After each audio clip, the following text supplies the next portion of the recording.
क्या मेरी आवाज़ आ रही है आपको? क्या बेटा वीडियो अच्छे से चल रही है?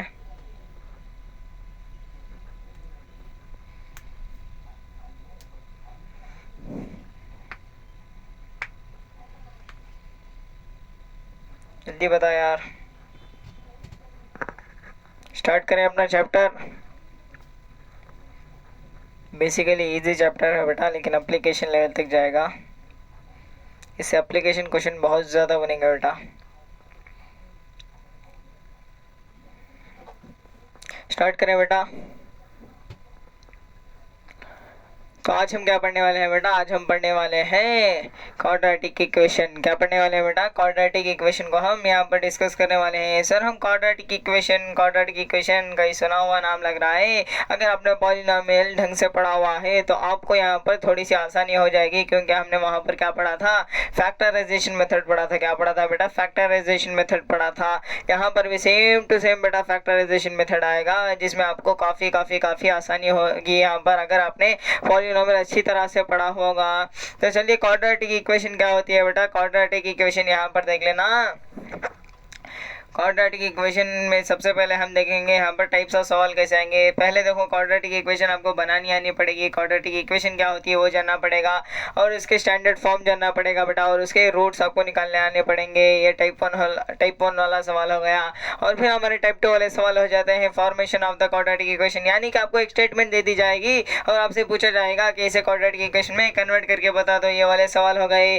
और यहाँ पर थर्ड वन हमारे पास आता है टाइप 3 वाला सवाल, जो क्या होगा? फैक्टराइजेशन मेथड पर, यानी कि आपको इक्वेशन दे दी जाएगी और आपको उसके फैक्टर्स फाइंड करने पड़ेंगे और उसे फैक्टराइज करना पड़ेगा। और क्या करना पड़ेगा बेटा? आपको वहां से रूट्स मालूम करने पड़ेंगे बेटा। यहाँ पर देखो सोल्यूशन, रूट और जीरो तीनों का मतलब एक ही होता है बेटा, याद रख लेना ये वाली बात। नेक्स्ट टाइप 4 वाले सवाल हो गया बेटा, जो कि आपको ऐसी इक्वेशन दे दी जाएगी जो इजीली जो बेटा क्या हो जाएगी? क्वाड्रेटिक फार्मूला से सॉल्व हो जाएगी। क्वाड्रेटिक फार्मूला पर बेस भी आपके पेपर में सवाल आने के चांसेस होते हैं बेटा, जिसे मैं श्रीधराचार्य भी कहता हूँ। और यहाँ पर देखना टाइप 5 वाले सवाल हो गए discriminant and nature of the roots. आपको एक इक्वेशन दे दी जाएगी और आपको उसका डिस्क्रिमिनेंट निकालना पड़ेगा और उसके नेचर ऑफ द रूट्स बताने पड़ेंगे। काफ़ी सिंपल सा सवाल होता है बेटा, देखेंगे। और फिर क्या सर क्या आएगा? अगर आपको एक इक्वेशन दे दी जाएगी, इसका एक रूट दे दिया जाएगा और आपको क्या बताना पड़ेगा? वहां पर कोई कांस्टेंट दे दिया जाएगा जिसकी वैल्यू आपको डिफाइन करनी पड़ेगी, या फिर के की वैल्यू के सवाल आपको मिलेंगे। ए बी सी कुछ भी दे सकता है बेटा, लेकिन अननोन होगा बेटा, उसे हम क्या करेंगे? यहाँ पर फाइंड करेंगे। सर बड़े सिंपल से सवाल होते हैं। या फिर डिस्क्रिमिनेंट दे दिया जाएगा बेटा और कह दिया जाएगा कि इक्वल जीरोस हैं, इक्वल रूट्स हैं, तो आपको के की वैल्यू बतानी पड़ेगी। ऐसे वाले सवाल देखेंगे। नेक्स्ट हम क्या देखेंगे? Application of quadratic equation on numbers, digits and fraction, यानी कि हम क्या देखेंगे? नंबर्स और फ्रैक्शन को सॉल्व करने के लिए हम क्वाड्रेटिक इक्वेशन को यहाँ पर क्या करेंगे बेटा? सॉल्व करेंगे। ऐसे वाले सवाल हो गए। नेक्स्ट हमारे एजेस पर सवाल आएंगे बेटा। एजेस पर भी काफ़ी अच्छे लेवल के सवाल बनते हैं, तो वो हम देखेंगे। नेक्स्ट हम कॉस्ट के ऊपर देखेंगे बेटा।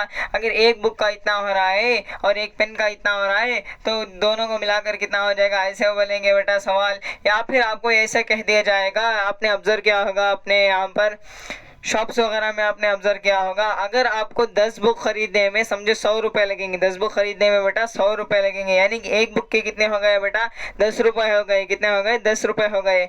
और जो हमारा शॉपकीपर होता है वो हमें ऑफर देता है कि आप काम करो 12 बुक्स ले लो, और वो क्या करेगा बेटा? 110 रुपीज़ चार्ज करेगा। हालांकि होना चाहिए था 120 रुपीज़। वो क्या करेगा बेटा? अपने प्राइस को डाउन करेगा और हमें ऑफर दे देगा 110 रुपीज़ में। तो ऐसे वाले सवाल भी आपको देखने को मिलेंगे बेटा। और यहाँ पर आ जाते हैं स्पीड, डिस्टेंस, टाइम, यानी कि आपको क्या फाइंड करना पड़ेगा बेटा? यहाँ पर डिस्टेंस पूछ सकता है, स्पीड पूछ सकता है, टाइम पूछ सकता है। और आप जानते हैं formula speed is equal to distance upon में टाइम, ये वाला फार्मूला आपको आना चाहिए। और फिर हमारे वर्क के ऊपर भी आ सकते हैं। 2 पर्सन मिलाकर 4 दिन में वर्क खत्म कर सकते हैं, और 4 पर्सन मिलाकर यानी कि 8 पर्सन जो है इतने दिन में खत्म कर सकते हैं। तो 1 पर्सन और 1 पर्सन कितने दिन में खत्म कर सकता है? ऐसे वाले सवाल देखने को मिलेंगे। और फिर हम चले जाएंगे ज्योमेट्री पर बेटा, यानी कि दोनों का एरिया दे दिया जाएगा आपको, या फिर पेरीमीटर का डिफरेंस दे दिया जाएगा, कुछ भी दे सकता है बेटा। ज्योमेट्री पर भी सवाल अच्छे लेवल के बनते हैं, तो हम उनसे सॉल्व करेंगे। और फिर थोड़ा और एडवांस लेवल पे चले जाएंगे तो हमें क्या देखने को मिलेगा बेटा? वहाँ से मिसलेनियस टाइप के देखने को मिलेंगे। ओके, यहाँ पर देखो स्टार्ट कर रहे हैं। सबसे पहले क्वाड्रेटिक इक्वेशन क्या होती है बेटा, आपने पढ़ा होगा क्वाड्रेटिक पॉलिनोमियल यानी कि जिसकी डिग्री 2 होती है, जिसकी डिग्री कितनी होती है बेटा 2 होती है, उस क्वाड्रेटिक पॉलिनोमियल को हमने क्या कर दिया 0 के साथ इक्वेट कर दिया। क्वाड्रेटिक पॉलिनोमियल को जब हमने 0 के साथ इक्वेट कर दिया तो क्या हो गई बेटा क्वाड्रेटिक इक्वेशन हो गई। अरे हाँ सर वेरी सिंपल था, हमने क्या कर दिया क्वाड्रेटिक पॉलिनोमियल को 0 के साथ इक्वेट कर दिया। अरे सर सिंपल था। और हमने पॉलिनोमियल्स में क्या पढ़ा था बेटा, ऐसे एक्स के वैल्यूज, ऐसे वेरिएबल के वैल्यूज जिनकी वैल्यू हम पॉलिनोमियल में डालेंगे तो आंसर 0 आएगा, उन्हें हम क्या कहते थे बेटा, उन्हें हम कहते थे जीरोस कहते थे। क्या कहते थे बेटा, जीरोस कहते थे। इस चैप्टर में हम उन्हें क्या कहेंगे बेटा, रूट्स कहेंगे, एक्स के वैल्यूज कहेंगे, रूट्स कहेंगे या फिर सोल्यूशन कहेंगे बेटा, तीनों का नाम एक ही होता है। और यहाँ पर standard form of quadratic equation देख लेना, ax² + bx + c = 0 होना चाहिए बेटा, ये काफ़ी इंपॉर्टेंट हो जाता है, याद रखेंगे हम। Standard form of quadratic equation ax² + bx + c = 0 हो जाएगा बेटा। नेक्स्ट यहाँ पर degree of the quadratic equation कितनी होती है बेटा, 2 होती है, ये आप जानते हैं। डिग्री का मतलब क्या होता है sir, highest power of the variable हो जाता है सर, हम जानते हैं। नेक्स्ट अगर आपको क्वाड्रेटिक इक्वेशन दे दी जाएगी ax² + bx + c = 0, अगर आपको x की वैल्यू मालूम करनी है तो आप क्या लगाएंगे, क्वाड्रेटिक फार्मूला लगाएंगे। क्या लगाएंगे बेटा, क्वाड्रेटिक फार्मूला लगाएंगे। ये कहता है x = -b + or -√b² - 4ac / 2a हो जाएगा। इस वाले फार्मूला में आप क्या करोगे, a की वैल्यू यहाँ से काट लेंगे, x² का जो कोएफिशिएंट है a है, x का कोएफिशिएंट b है और हमारा कांस्टेंट जो है यहाँ पर क्या है c है। तो हम विथ साइन क्या करेंगे बेटा, विथ साइन यहाँ पर वैल्यू सब्स्टिट्यूट कर देंगे तो हमें क्या मिल जाएगी सर, x के वैल्यूज मिल जाएंगे। यहाँ पर देखो x के कितने वैल्यूज मिलेंगे बेटा, क्वाड्रेटिक इक्वेशन में डिग्री कितनी होती है 2 होती है, यानी कि हमें इसके 2 जीरोस मिलेंगे, 2 सोल्यूशन मिलेंगे, x के 2 वैल्यूज मिलेंगे बेटा, x के 2 वैल्यूज मिलेंगे। तो एक वैल्यू यहाँ से क्या हो जाएगी, प्लस में आ जाएगी और एक वैल्यू क्या हो जाएगी, माइनस में चले जाएगी। यहाँ पर एक क्वेश्चन जब आएंगे बेटा दिखा दूंगा मैं, लेकिन आपको क्या याद रखना है बेटा, अगर क्वाड्रेटिक इक्वेशन दे रखी है ax² + bx + c = 0 दे रखी है तो हम क्या लगाएंगे, x की वैल्यू काटने के लिए -b + or -√b² - 4ac / 2a यानी कि फार्मूला लगा देंगे। इसी फार्मूले को डिराइव किया था हमारे श्रीधराचार्य ने बेटा, ये बात आप याद रखेंगे। नेक्स्ट यहाँ पर देखना बेटा, यहाँ पर देखना x के कितने वैल्यूज मिलेंगे बेटा, 2 वैल्यूज मिलेंगे। अब मैं आपसे पूछूंगा कि दोनों वैल्यूज सेम होंगे या नहीं, क्या डिफरेंट होंगे या नहीं, और मैं आपसे पूछूंगा कि x के वैल्यूज जो है वो रियल है या फिर इमेजिनरी है, रियल है या फिर इमेजिनरी है। तो आप क्या करोगे सर, हम इसे कैसे पता करेंगे, हम इसे पता करने के लिए हमने क्या बना दी बेटा, एक वैल्यू बना दी। क्या बना दी बेटा, एक वैल्यू बना दी जिसे हम क्या कहते हैं, डिस्क्रिमिनेंट कहते हैं। क्या कहते हैं बेटा, डिस्क्रिमिनेंट कहते हैं। इसे हम कैपिटल D से भी रिप्रेजेंट कर सकते हैं या फिर हमारे डेल्टा वाले सिंबल से भी रिप्रेजेंट कर सकते हैं। और इसकी वैल्यू क्या होती है सर, b² - 4ac, यानी कि हमें b कहाँ से मिलेगा सर, हमारे standard form of quadratic equation में से हम x के कोएफिशिएंट को b मानते थे और x² के कोएफिशिएंट को हम a मानते थे और यहाँ पर c जो होता था हमारा कांस्टेंट हो जाता था। अगर हमने ये वैल्यू पता कर ली d = -b², यहाँ पर क्या हो जाएगा बेटा, d = b² - 4ac हमने वैल्यू पता कर ली। और यहाँ पर जो डिस्क्रिमिनेंट, यहाँ पर से जो डिस्क्रिमिनेंट की वैल्यू आएगी, अगर वो पॉजिटिव वैल्यू आ रही है यानी कि 0 से बड़ी वैल्यू आ रही है तो हमारे रूट्स क्या हो जाएंगे बेटा, दोनों अलग अलग रूट्स आएंगे, यानी x की वैल्यू कुछ और होगी और एक जो x निकलेगा बेटा उसकी वैल्यू कुछ और हो जाएगी। अगर जो हमारा डिस्क्रिमिनेंट निकल के आया वो 0 के इक्वल हो जाता है, डिस्क्रिमिनेंट अगर 0 के इक्वल हो जाता है तो x के दोनों वैल्यूज क्या होते हैं बेटा, सेम मिलते हैं। x के दोनों वैल्यूज क्या मिलते हैं बेटा, सेम मिलते हैं। और यहाँ पर देख लेना, अगर जो डिस्क्रिमिनेंट हमारा निकल के आ गया वो नेगेटिव में चला गया यानी कि डिस्क्रिमिनेंट की वैल्यू 0 से छोटी हो गई तो हमारे जो x के वैल्यूज आएंगे बेटा, हमारे जो रूट्स होंगे बेटा वो रियल नहीं होंगे बेटा, वो इमेजिनरी रूट्स हो जाएंगे। क्या हो जाएंगे बेटा, इमेजिनरी रूट्स हो जाएंगे। इसे हम हायर क्लासेस में सॉल्व करना सीखेंगे using the concept of complex number. Complex number के कॉन्सेप्ट को यूज कर हम ऐसे वाले इक्वेशन को सॉल्व करेंगे जिनके रियल रूट्स एग्जिस्ट नहीं करते, जिनके इमेजिनरी रूट्स होते हैं बेटा। फिर से रिवाइज करते हैं, हमने क्या कर दिया सर, हमें ये जानना था कि x के वैल्यूज दोनों सेम आते हैं कि दोनों डिफरेंट आते हैं कि या फिर x के कोई रियल वैल्यू नहीं मिलती। इसलिए हमने क्या कर दिया है कि यहाँ पर वैल्यू डिफाइन कर ली जिसका नाम होता है डिस्क्रिमिनेंट होता है, जिसकी वैल्यू होती है d = b² - 4ac होती है। अगर डिस्क्रिमिनेंट 0 से बड़ा आ रहा है यानी पॉजिटिव आ रहा है तो इसके दोनों अलग अलग रूट्स हो जाएंगे और रियल रूट्स मिलेंगे बेटा। अगर डिस्क्रिमिनेंट की वैल्यू 0 हो रही है तो क्या हो जाएंगे बेटा, दोनों के दोनों रूट्स क्या हो जाएंगे, इक्वल रियल रूट्स मिलेंगे बेटा, इक्वल मिलेंगे। अगर डिस्क्रिमिनेंट की वैल्यू नेगेटिव जा रही है यानी कि 0 से छोटी हो गई तो इसके रियल रूट्स एग्जिस्ट नहीं करते तो इमेजिनरी रूट्स मिलेंगे इसके। अरे हाँ सर समझ में आ गया है। अगर हमें एक इक्वेशन दे दी जाएगी जिसमें क्या बता दिया जाएगा, अगर हमें एक x की वैल्यू दे दी जाएगी जिसमें एक इक्वेशन दे दी गई है और उसमें x की वैल्यू दे दी गई है और फिर हमें k बताना होगा, तो हम क्या करेंगे, उस x की वैल्यू को क्या करेंगे, इक्वेशन में सब्स्टिट्यूट करेंगे और फिर k की वैल्यू काटेंगे। अरे आंसर सिंपल था। नेक्स्ट यहाँ पर फैक्टराइज करने के कुछ यहाँ पर स्टेप दे रखे हैं, आप चाहे तो लिख सकते हो, नहीं तो मैं डायरेक्ट बता दूंगा। फार्मूला मेथड सॉल्व करने के बेटा यहाँ पर दे रखे हैं बेटा, आप चाहे तो लिख सकते हैं या फिर मैं डायरेक्ट बता दूंगा। वर्बल प्रॉब्लम यहाँ पर देखना बेटा, वर्बल प्रॉब्लम काफ़ी ज़्यादा आते हैं, वर्बल प्रॉब्लम को सॉल्व करने का मैं सिखा दूंगा बेटा आपको। यहाँ पर देखना क्वाड्रेटिक इक्वेशन, सबसे पहले टाइप 1 के सवाल में बढ़ते हैं। Quadratic equation, standard form of quadratic equation, roots of the quadratic equation. Simple है बेटा, देखो यहाँ पर क्या कर दिया जाएगा, आपको ऐसे वाले एक्सप्रेशन भयानक एक्सप्रेशन बना के दे देंगे और आपको डराने की कोशिश करेंगे, लेकिन आपको डरना नहीं है। आप क्या करेंगे, सबसे पहले इन इक्वेशन को सॉल्व करेंगे। इक्वेशन सॉल्व कर आपको बताना है कि क्वाड्रेटिक इक्वेशन है या फिर क्वाड्रेटिक इक्वेशन नहीं है। अगर एक क्वाड्रेटिक इक्वेशन है तो हम कैसे पता करेंगे, हमारे standard form of quadratic equation से कंपेयर कर लेंगे। अगर कंपेयर करने पर हमें क्वाड्रेटिक इक्वेशन मिल रही है स्टैंडर्ड फॉर्म के जैसी तो हम उन्हें क्या कहेंगे बेटा, उस वाले इक्वेशन को हम क्या कहेंगे, वो क्वाड्रेटिक इक्वेशन है कहेंगे। जैसे यहाँ पर देखो सबसे पहले सवाल ले लेते हैं। सबसे पहले सवाल में ऐसे वाले एक्सप्रेशन दे रखे हैं, हम इसे कैसे सॉल्व करेंगे, a plus B whole square का फार्मूला यहाँ पर लगाएंगे, इसे अंदर मल्टीप्लाई कर देंगे तो हमें क्या बन जाएगा, ऐसे वाला एक्सप्रेशन मिल जाएगा। इस एक्सप्रेशन को हम क्वाड्रेटिक इक्वेशन के साथ कंपेयर करेंगे तो हमें यहाँ पर bx नहीं मिल रहा। तो अगर हमें bx नहीं मिल रहा तो b की वैल्यू कितनी हो जाएगी बेटा, 0 हो जाएगी। b की वैल्यू कितनी हो जाएगी, 0 हो जाएगी। और यहाँ पर हम क्या लिख लेंगे, x² + 0x + 7 हो जाएगा। और यहाँ पर देख लेना, इस वाले इक्वेशन को standard form of quadratic equation से कंपेयर कर लेना। अगर आपको कंपेयर करने पर ऐसे वाले एक्सप्रेशन मिल रही है यानी कि स्टैंडर्ड फॉर्म वाली एक्सप्रेशन मिल रही है तो हम उन्हें क्या कहेंगे, क्वाड्रेटिक इक्वेशन कहेंगे।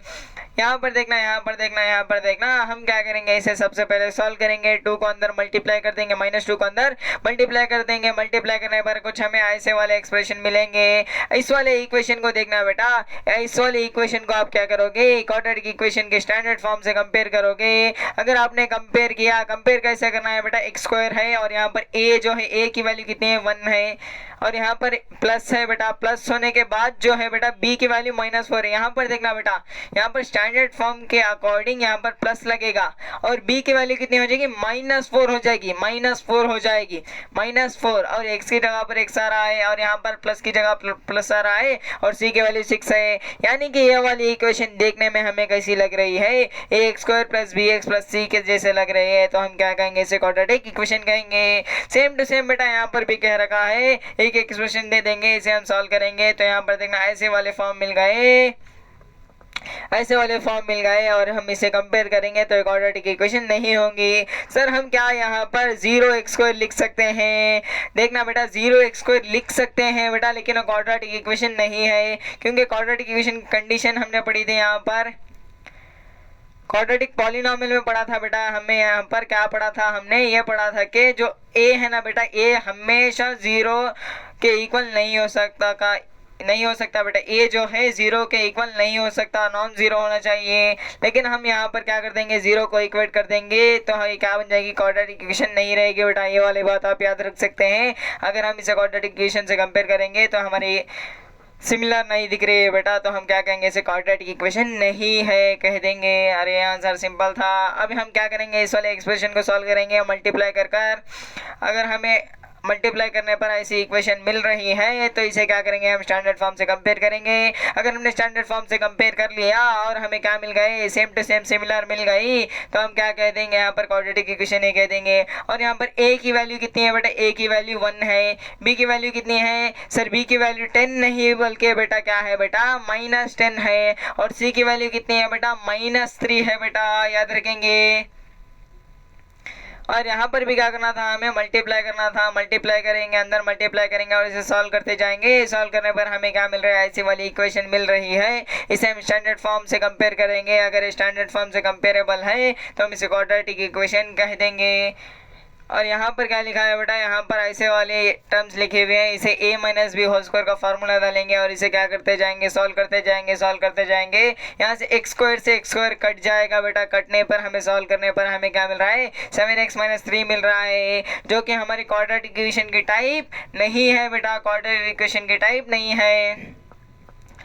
और यहाँ पर क्या करना था बेटा, a plus B whole cube का फॉर्मूला लगाना था। और यहाँ पर क्या करना था, अंदर मल्टीप्लाई करना था। सॉल्व करते गए हमें क्या मिली बेटा, यहाँ पर एक क्यूबिक इक्वेशन मिली। क्या मिल गई बेटा, क्यूबिक इक्वेशन मिल गई। अगर ये क्यूबिक इक्वेशन है और हमारे स्टैंडर्ड फॉर्म से कंपेरेबल नहीं है तो हम इसे क्या कहेंगे, क्वाड्रेटिक इक्वेशन नहीं है, एक क्यूबिक इक्वेशन है बेटा। यहाँ पर भी क्या करना था, हमें सॉल्व करना था बेटा। यहाँ पर a minus B whole cube का फॉर्मूला लगाएंगे और सॉल्व करते जाएंगे, सॉल्व करते जाएंगे। यहाँ से x क्यूब से x क्यूब कट जाएगा और फिर सॉल्व करने पर हमें क्या ऐसी वाली इक्वेशन मिल रही है। इस वाले इक्वेशन को हम देखेंगे तो ये किससे कंपेयर करेंगे बेटा, हम इसे standard form of quadratic equation से कंपेयर करेंगे। तो ये कंपेरेबल है और ये क्वाड्रेटिक इक्वेशन नहीं है। और यहाँ पर क्या करना पड़ेगा, आपको स्टेटमेंट दे दिए जाएंगे और आपको क्वाड्रेटिक इक्वेशन बनाने पड़ेगी। जैसे यहाँ पर देखो, the product of two conjugative integers कितना है बेटा, यहाँ पर 306 दे रखा है। इसका मतलब समझो यार, कॉन्जुगेटिव का मतलब क्या होता है, आजू बाजू के। कॉन्जुगेटिव का मतलब क्या होता है, आजू बाजू के दो नंबर्स का प्रोडक्ट कितना दे रखा है, 306 दे रखा है। और हमें क्या पता करने पड़ेंगे बेटा, वो नंबर्स पता करने पड़ेंगे। तो हम क्या करेंगे सर, कॉन्जुगेटिव दे रखा है। अगर मैंने यहाँ पर देखो कॉन्जुगेटिव कब मिलता है हमें, देखो यहाँ पर हमने मान लिया, यहाँ पर 3 मान लिया।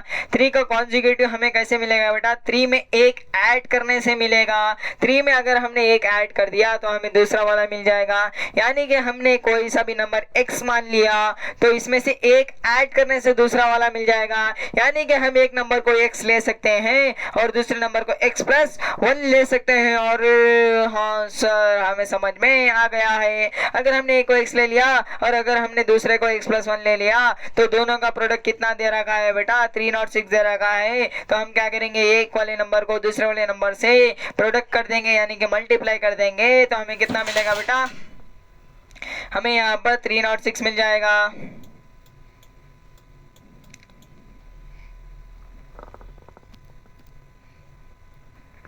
अरे बेटा, लाइट खराब हो गई थी और फिर हमने क्या कर दिया, नई लाइट लगा दी यहाँ पर। अब ठीक ठाक दिख रही है वीडियो, जल्दी बता यार। इस वाले क्वेश्चन में क्या कह रहा था बेटा, 2 कॉन्जुगेटिव पॉजिटिव इंटीजर का सम कितना था, 306 था। तो हमने क्या कर दिया, एक नंबर को x मान लिया, दूसरे नंबर को x प्लस 1 मान लिया और फिर हमने दोनों को प्रोडक्ट कर दिया। तो हमें कितना आना चाहिए, 306 आ रहा है। और फिर हम इसे क्या करेंगे, x को अंदर मल्टीप्लाई करेंगे और सॉल्व करेंगे। और यहाँ पर स्टैंडर्ड फॉर्म में कन्वर्ट करने के लिए 306 को हम इधर भेज देंगे तो ये इस वाली इक्वेशन मिल जाएगी बेटा, इसी वाली इक्वेशन मिल जाएगी। अरे आंसर समझ में आ गया है।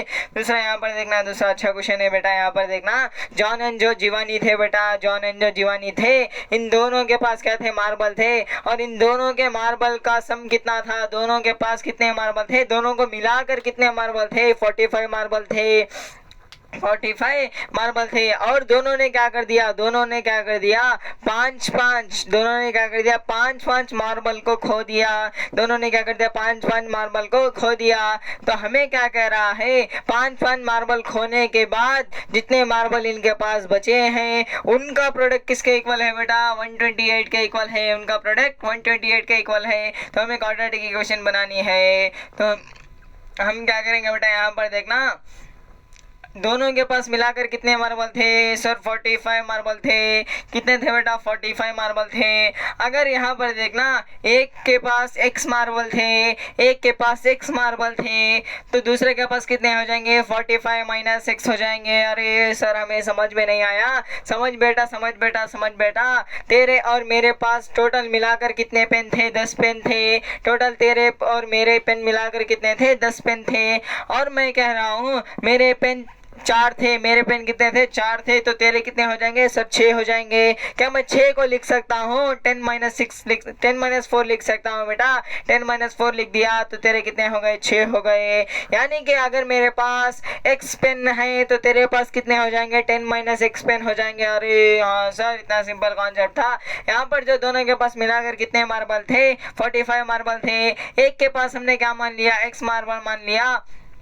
जॉन के पास हमने x मार्बल मान लिया और जीवानी के पास कितने हो जाएंगे? 45 - x हो जाएंगे। अरे सर सिंपल है। और फिर हम क्या कर रहे हैं? दोनों ने क्या कर दिया? 5 मार्बल को लॉस कर दिया। क्या कर दिया?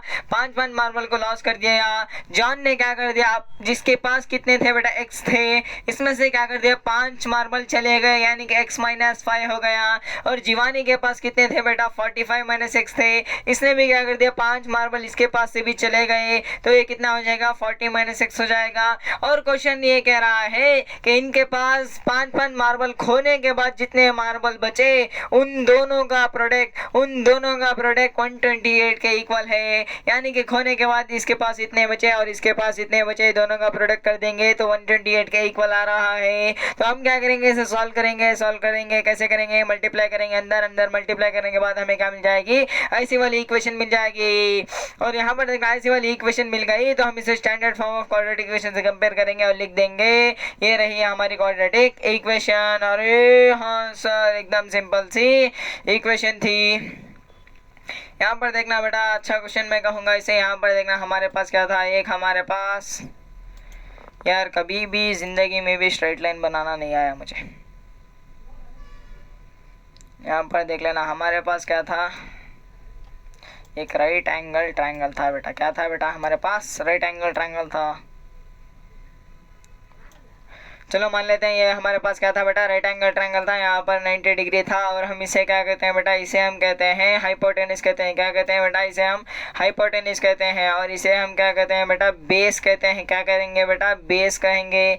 और यहाँ पर इसे क्या कहेंगे बेटा? परपेंडिकुलर कहेंगे। क्या कहेंगे? परपेंडिकुलर कहेंगे। सर हम इतना तो जानते हैं, बेसिक आइडिया हमें है।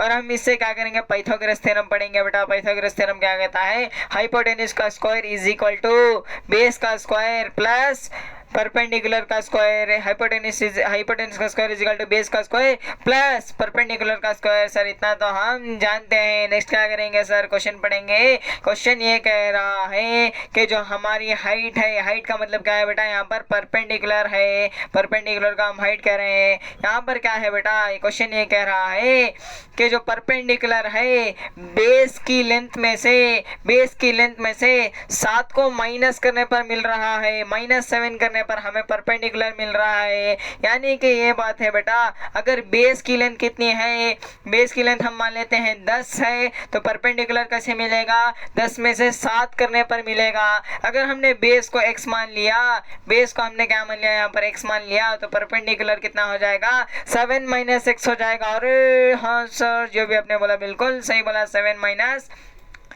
x - 7 हो जाएगा बेटा। कितना हो जाएगा? x - 7 होगा। यहाँ पर देखना, यहाँ पर इसकी लेंथ अगर हमने 20 मान लिया तो ये कैसे मिलेगी बेटा? हमें ये मिलेगी हमें, यानी 20 में से 7 काटने पर मिलेगी। अगर हमने इसे 30 मान लिया, ये किस कैसे मिलेगी बेटा? 30 में से 7 काटने पर मिलेगी बेटा। यानी कि हमने इसे x मान लिया तो ये कितनी हो जाएगी बेटा? x - 7 हो जाएगी। बिल्कुल सिंपल था सर, हमें समझ में आ गया है। और क्वेश्चन क्या कहता है बेटा? क्वेश्चन ये कह रहा है कि जो हाइपोटेनस था हमारा 13 के इक्वल था। हाइपोटेनस किसके इक्वल था? 13 के इक्वल था। समझो बेटा, यहाँ पर देखना, अगर हमने बेस को 12 मान लिया, तो हमारी परपेंडिकुलर कैसे निकलेगी? 12 में से 7 को निकालने पर मिलेगी। यानी कि हमें कितनी मिल जाएगी? यहाँ पर 5 मिल जाएगी। और ये कितने मिलेगी बेटा? हमें 12 मिल जाएगी। यहाँ पर 12 था, यहाँ पर क्या हो रहा है? 12 में से 7 निकल रहा है तो 5 मिल जाएगी बेटा। अरे सिंपल था सर।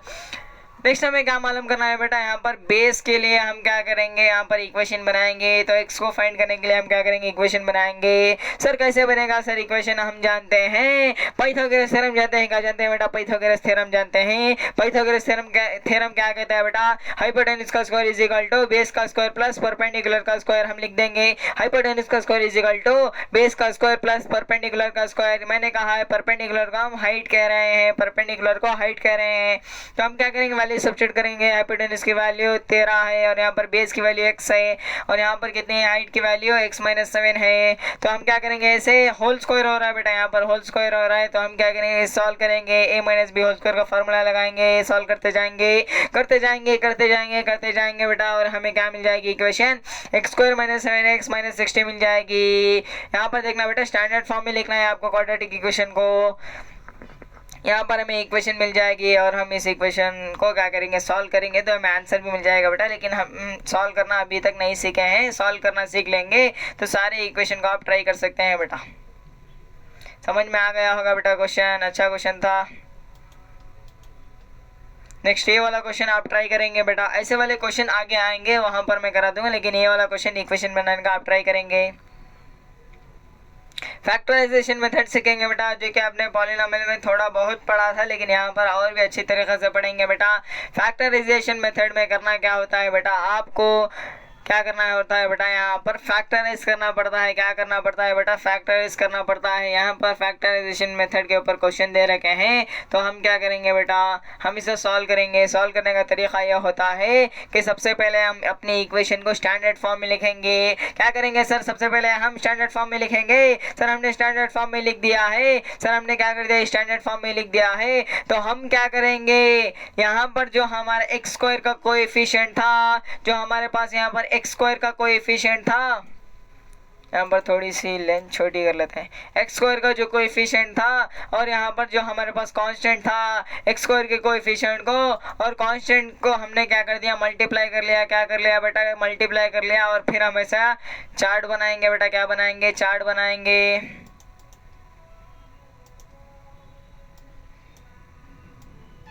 ऐसे वाला चार्ट बना देना है बेटा आपको।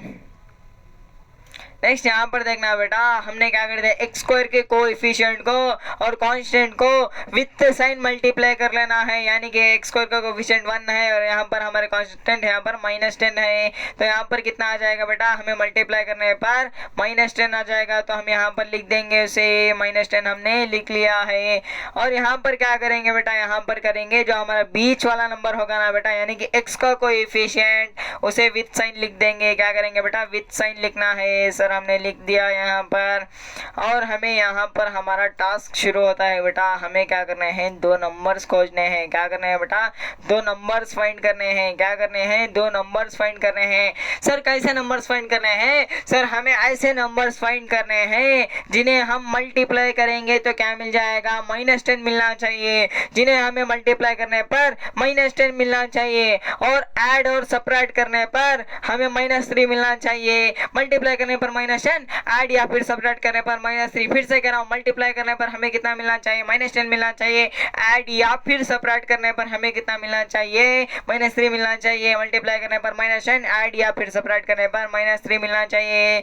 तो सर हम क्या करेंगे, 2 नंबर्स फाइंड करेंगे। सर नंबर फाइंड करने का क्या होता है बेटा, आपको रियल नंबर्स में पढ़ाया है, प्राइम फैक्टराइजेशन करना है। प्राइम फैक्टराइजेशन करने के बाद आपको क्या करना है, वहाँ पर एक एक नंबर की जोड़ी बनाकर देखना है। अगर मैं प्राइम फैक्टराइज करूंगा, ये वाले नंबर तो आप डायरेक्ट बता सकते हो, लेकिन बड़ी वाली इक्वेशन आ जाएगी तो क्या करेंगे, प्राइम फैक्टराइजेशन करेंगे और फिर क्या करेंगे, जोड़ी बनाएंगे बेटा। जोड़ी बनाने पर आपको नंबर वहां से इजीली मिल जाएंगे। बड़ा सिंपल था सर। हम क्या करेंगे, अब यहाँ पर 2 नंबर्स फाइंड करेंगे। 2 नंबर्स कैसे फाइंड करेंगे बेटा, -10 और यहाँ पर क्या लिखा है, -3 लिखा है। यानी कि 2 नंबर्स फाइंड करने हैं जिन्हें मल्टीप्लाई करने पर -10 आना चाहिए, या ऐड या फिर सब्ट्रैक्ट करने पर कितना आना चाहिए, यहाँ पर -3 आना चाहिए। सर वो 2 नंबर कैसे हैं, वो 2 नंबर हैं हमारे यहाँ पर -5 और क्या है बेटा, 2 है, -5 और 2 है। चलो सबसे पहले यहाँ पर 5 लिख लेते हैं।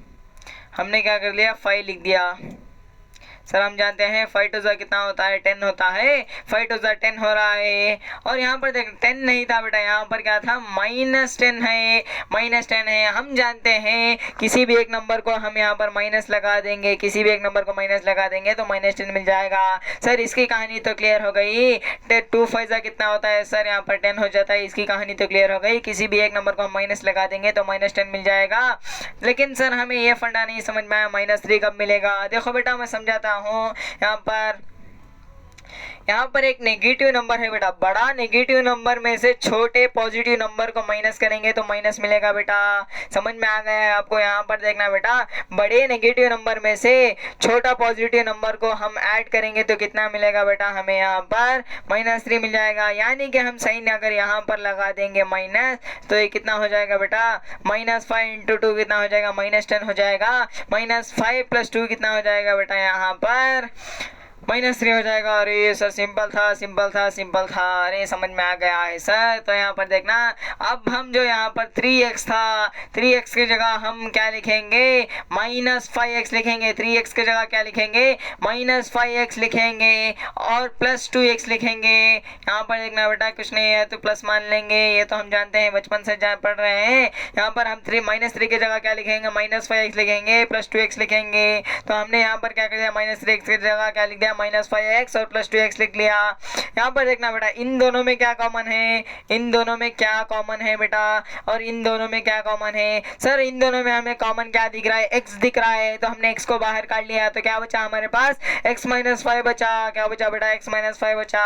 प्लस का साइन यहाँ पर देखना, इन दोनों में क्या है बेटा, कॉमन। सर +2 कॉमन लग रहा है, तो हमने +2 को कॉमन काट लिया।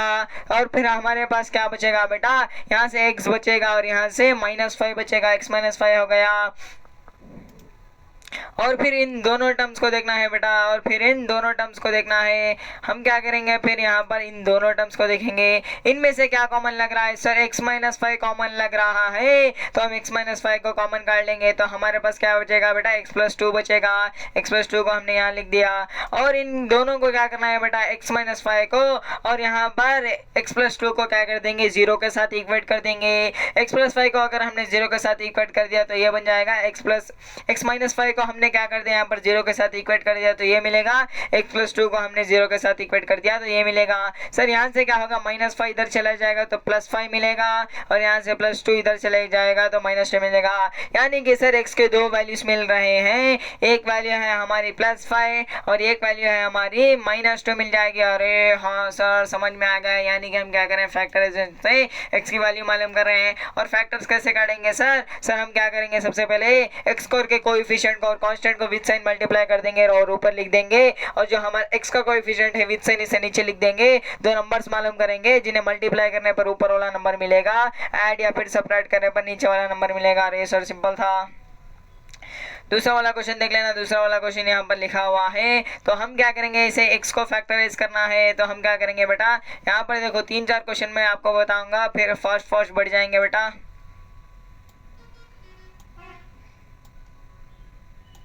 यहाँ पर देखो, यहाँ पर क्या लिखना था, x स्क्वायर के कोएफिशिएंट को और फिर यहाँ पर देखना बेटा, यहाँ पर देखना x स्क्वायर के कोएफिशिएंट को और कांस्टेंट को विद साइन मल्टीप्लाई करना था। हमने क्या कर दिया, विद साइन मल्टीप्लाई कर दिया, तो कितना हो जाएगा, 2 × -6 कितना हो जाएगा, -12 हो जाएगा। अरे हाँ सर बिल्कुल सही कहा आपने, -12 हो गया। और फिर क्या करेंगे सर, हम यहाँ पर जो x का कोएफिशिएंट है उसे नीचे लिख लेंगे। सर यहाँ पर लिख दिया। ऐसे दो नंबर फाइंड करने हैं जिन्हें प्रोडक्ट करने पर, जिन्हें मल्टीप्लाई करने पर कितना आना चाहिए बेटा, -12 आना चाहिए। ऐड या फिर सब्ट्रैक्ट करने पर 1 आना चाहिए। तो कैसे नंबर है बेटा, 4 × 3 = 12 हो जाएगा, 4 × 3 = 12 हो जाएगा। और फिर मुझे माइनस साइन किसे लगाना है बेटा, 3 को लगाना है कि 4 को लगाना है। यहाँ पर देख बेटा, अगर मैं 3 को लगा दूंगा तो ये कितना हो जाएगा, -12 तो हो जाएगा, लेकिन हमें +1 आना चाहिए। यानी कि हम किसे लगाएंगे सर, हम लगाएंगे -3 लगा देंगे। यहाँ पर देखना बेटा, इन मल्टीप्लाई करेंगे तो ये आ रहा है, ऐड कर रहे हैं तो ये आ रहा है। अरे सर समझ में आ गया है। अगर हम यहाँ पर माइनस लगा देते तो क्या हो जाता बेटा, -12 तो हो जाता, लेकिन ये वाला क्या हो जाता, -1 हो रहा था, इसलिए हमने -3 को लगा दिया। और फिर हम यहाँ पर x की जगह क्या लिखेंगे बेटा, 1x की जगह हम लिखेंगे -4x। यहाँ पर देखना बेटा, थोड़ी गड़बड़ लग रही है। क्या है बेटा, यहाँ पर गड़बड़, क्वेश्चन थोड़ा रॉन्ग लग रहा है। वेट बेटा, -12 आना चाहिए। और फिर यहाँ पर देख लेना -4 लिखा हुआ है और यहाँ पर +3 लिखा हुआ है। क्यों बेटा -3 प्लस कितना -1 हो जाएगा। थोड़ी सी गड़बड़ लग रही है बेटा। यहाँ पर देखना क्वेश्चन तो करेक्ट है ना बेटा, क्वेश्चन हमारा करेक्ट है और फिर हमने मल्टीप्लाई कर दिया तो -12 आ रहा है, बिल्कुल सही है। और फिर 1 आना चाहिए बेटा, +1 आना चाहिए। +1 हमें कब मिलेगा बेटा, अगर यहाँ पर माइनस लगाएंगे। वेट बेटा हम ट्राई कर लेते हैं यहाँ पर माइनस लगाकर। यहाँ पर माइनस लगाएंगे तो कितना आ जाएगा, ये तो आ जाएगा, लेकिन यहाँ पर कितना बेटा -1 आ जाएगा। -1 आ जाएगा, रॉन्ग है बेटा, रॉन्ग है क्वेश्चन। आप क्या कर लेना, इसे सॉल्व कर लेना बेटा। यहाँ पर क्या कर लेना है आपको,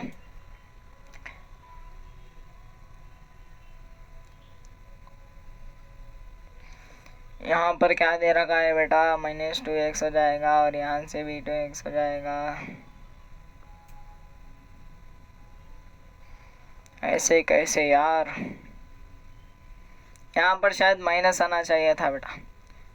क्वेश्चन देख लेना बेटा, अगर यहाँ पर माइनस होता, अगर यहाँ पर क्या होता, माइनस साइन होता तो बिल्कुल सही है बेटा। अगर समझ यहाँ पर क्या कर लेते हैं, क्वेश्चन को ही थोड़ा और बढ़ा देते हैं बेटा। कॉन्सेप्ट सीखना है बेटा आपको, कैलकुलेशन आप खुद करना है, सीख लेंगे, लेकिन आपको यहाँ से कॉन्सेप्ट सीख के जाना है। अगर यहाँ पर -6 होता तो कितना हो जाता बेटा, यहाँ पर कितना हो जाता, यहाँ पर कितना हो जाता, ये हो जाता बेटा। अगर यहाँ पर माइनस होता तो यहाँ पर माइनस आ जाता और यहाँ पर प्लस आ जाता, यहाँ पर प्लस आ जाता और यहाँ पर माइनस आता। अगर यहाँ पर माइनस होता तो, माइनस साइन होता तो अब हम क्या करेंगे, सॉल्व करेंगे। -6 की जगह हम क्या लिखेंगे, -4x + 3x लिख देंगे। अरे सर हमने यहाँ पर लिख दिया है, तो हम क्या करेंगे, इन दोनों में से कॉमन काटेंगे, इन दोनों में से कॉमन काटेंगे तो हमें क्या, यहाँ पर क्या कॉमन मिल रहा है, 2x कॉमन मिल रहा है। 2x को हमने कॉमन काट लिया तो हमें यहाँ पर क्या मिला, x - 2 मिल गया। प्लस यहाँ पर देखना बेटा, यहाँ पर +3 कॉमन मिल रहा है तो हमने +3 कॉमन काट लिया, x - 2 मिल गया हमें यहाँ पर भी।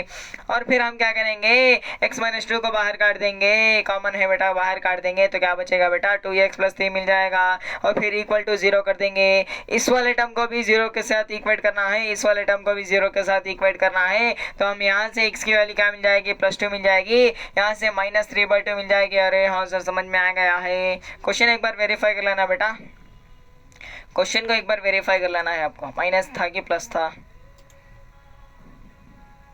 और इस वाले क्वेश्चन को भी कैसे ट्राई करेंगे बेटा, यहाँ पर सेम टू सेम करना है प्रोसीजर आपको। यहाँ पर क्या करना था, सेम टू सेम प्रोसीजर करेंगे। क्या करेंगे सर, यहाँ पर देख लेना, यहाँ पर देख लेना, हमें 7x को क्या करना था, फैक्टराइज करना था। 7x की जगह हम क्या लिख सकते हैं, 5x। हम फैक्टराइज करना तो सीख गए होंगे आप। फिर से एक वाला सवाल, ये वाला सवाल दिखाता हूँ, बाकी क्या आप करेंगे बेटा। चलो यहाँ पर प्रोडक्ट करेंगे, दोनों को प्रोडक्ट करने पर कितना आ रहा है, √2 × 5√2 कितना हो रहा है बेटा, 10 हो जाएगा बेटा। कितना हो जाएगा, √2 × 5√2 कितना हो जाएगा, 10 हो जाएगा। दोनों प्लस है बेटा तो +10 हो जाएगा। और फिर ये कितना हो जाएगा, 10 हो रहा है ये वाला। और बीच वाला टर्म कितना लिखा हुआ है बेटा, 7 लिखा हुआ है। कितना लिखा हुआ है, 7 लिखा हुआ है। ऐसे दो नंबर्स फाइंड करने हैं जिन्हें मल्टीप्लाई करने पर 10 आना चाहिए, ऐड या फिर सपरेट करने पर, ऐड या फिर सपरेट करने पर 7 आना चाहिए। जैसे यहाँ पर देखो कितने हो गए, 2 5 लिख लिया हमने, क्या कर दिया, 10 आ रहा है तो 2 5 लिख लिया हमने। 2 5 कितना होता है बेटा, 10 हो जाएगा। 2 + 5 कितना होता है, 5 + 2 कितना होता है, 7 होता है। अरे सर हमें दो नंबर्स मिल गए हैं। 7x की जगह हम क्या लिखेंगे, +5x + 2x लिखेंगे।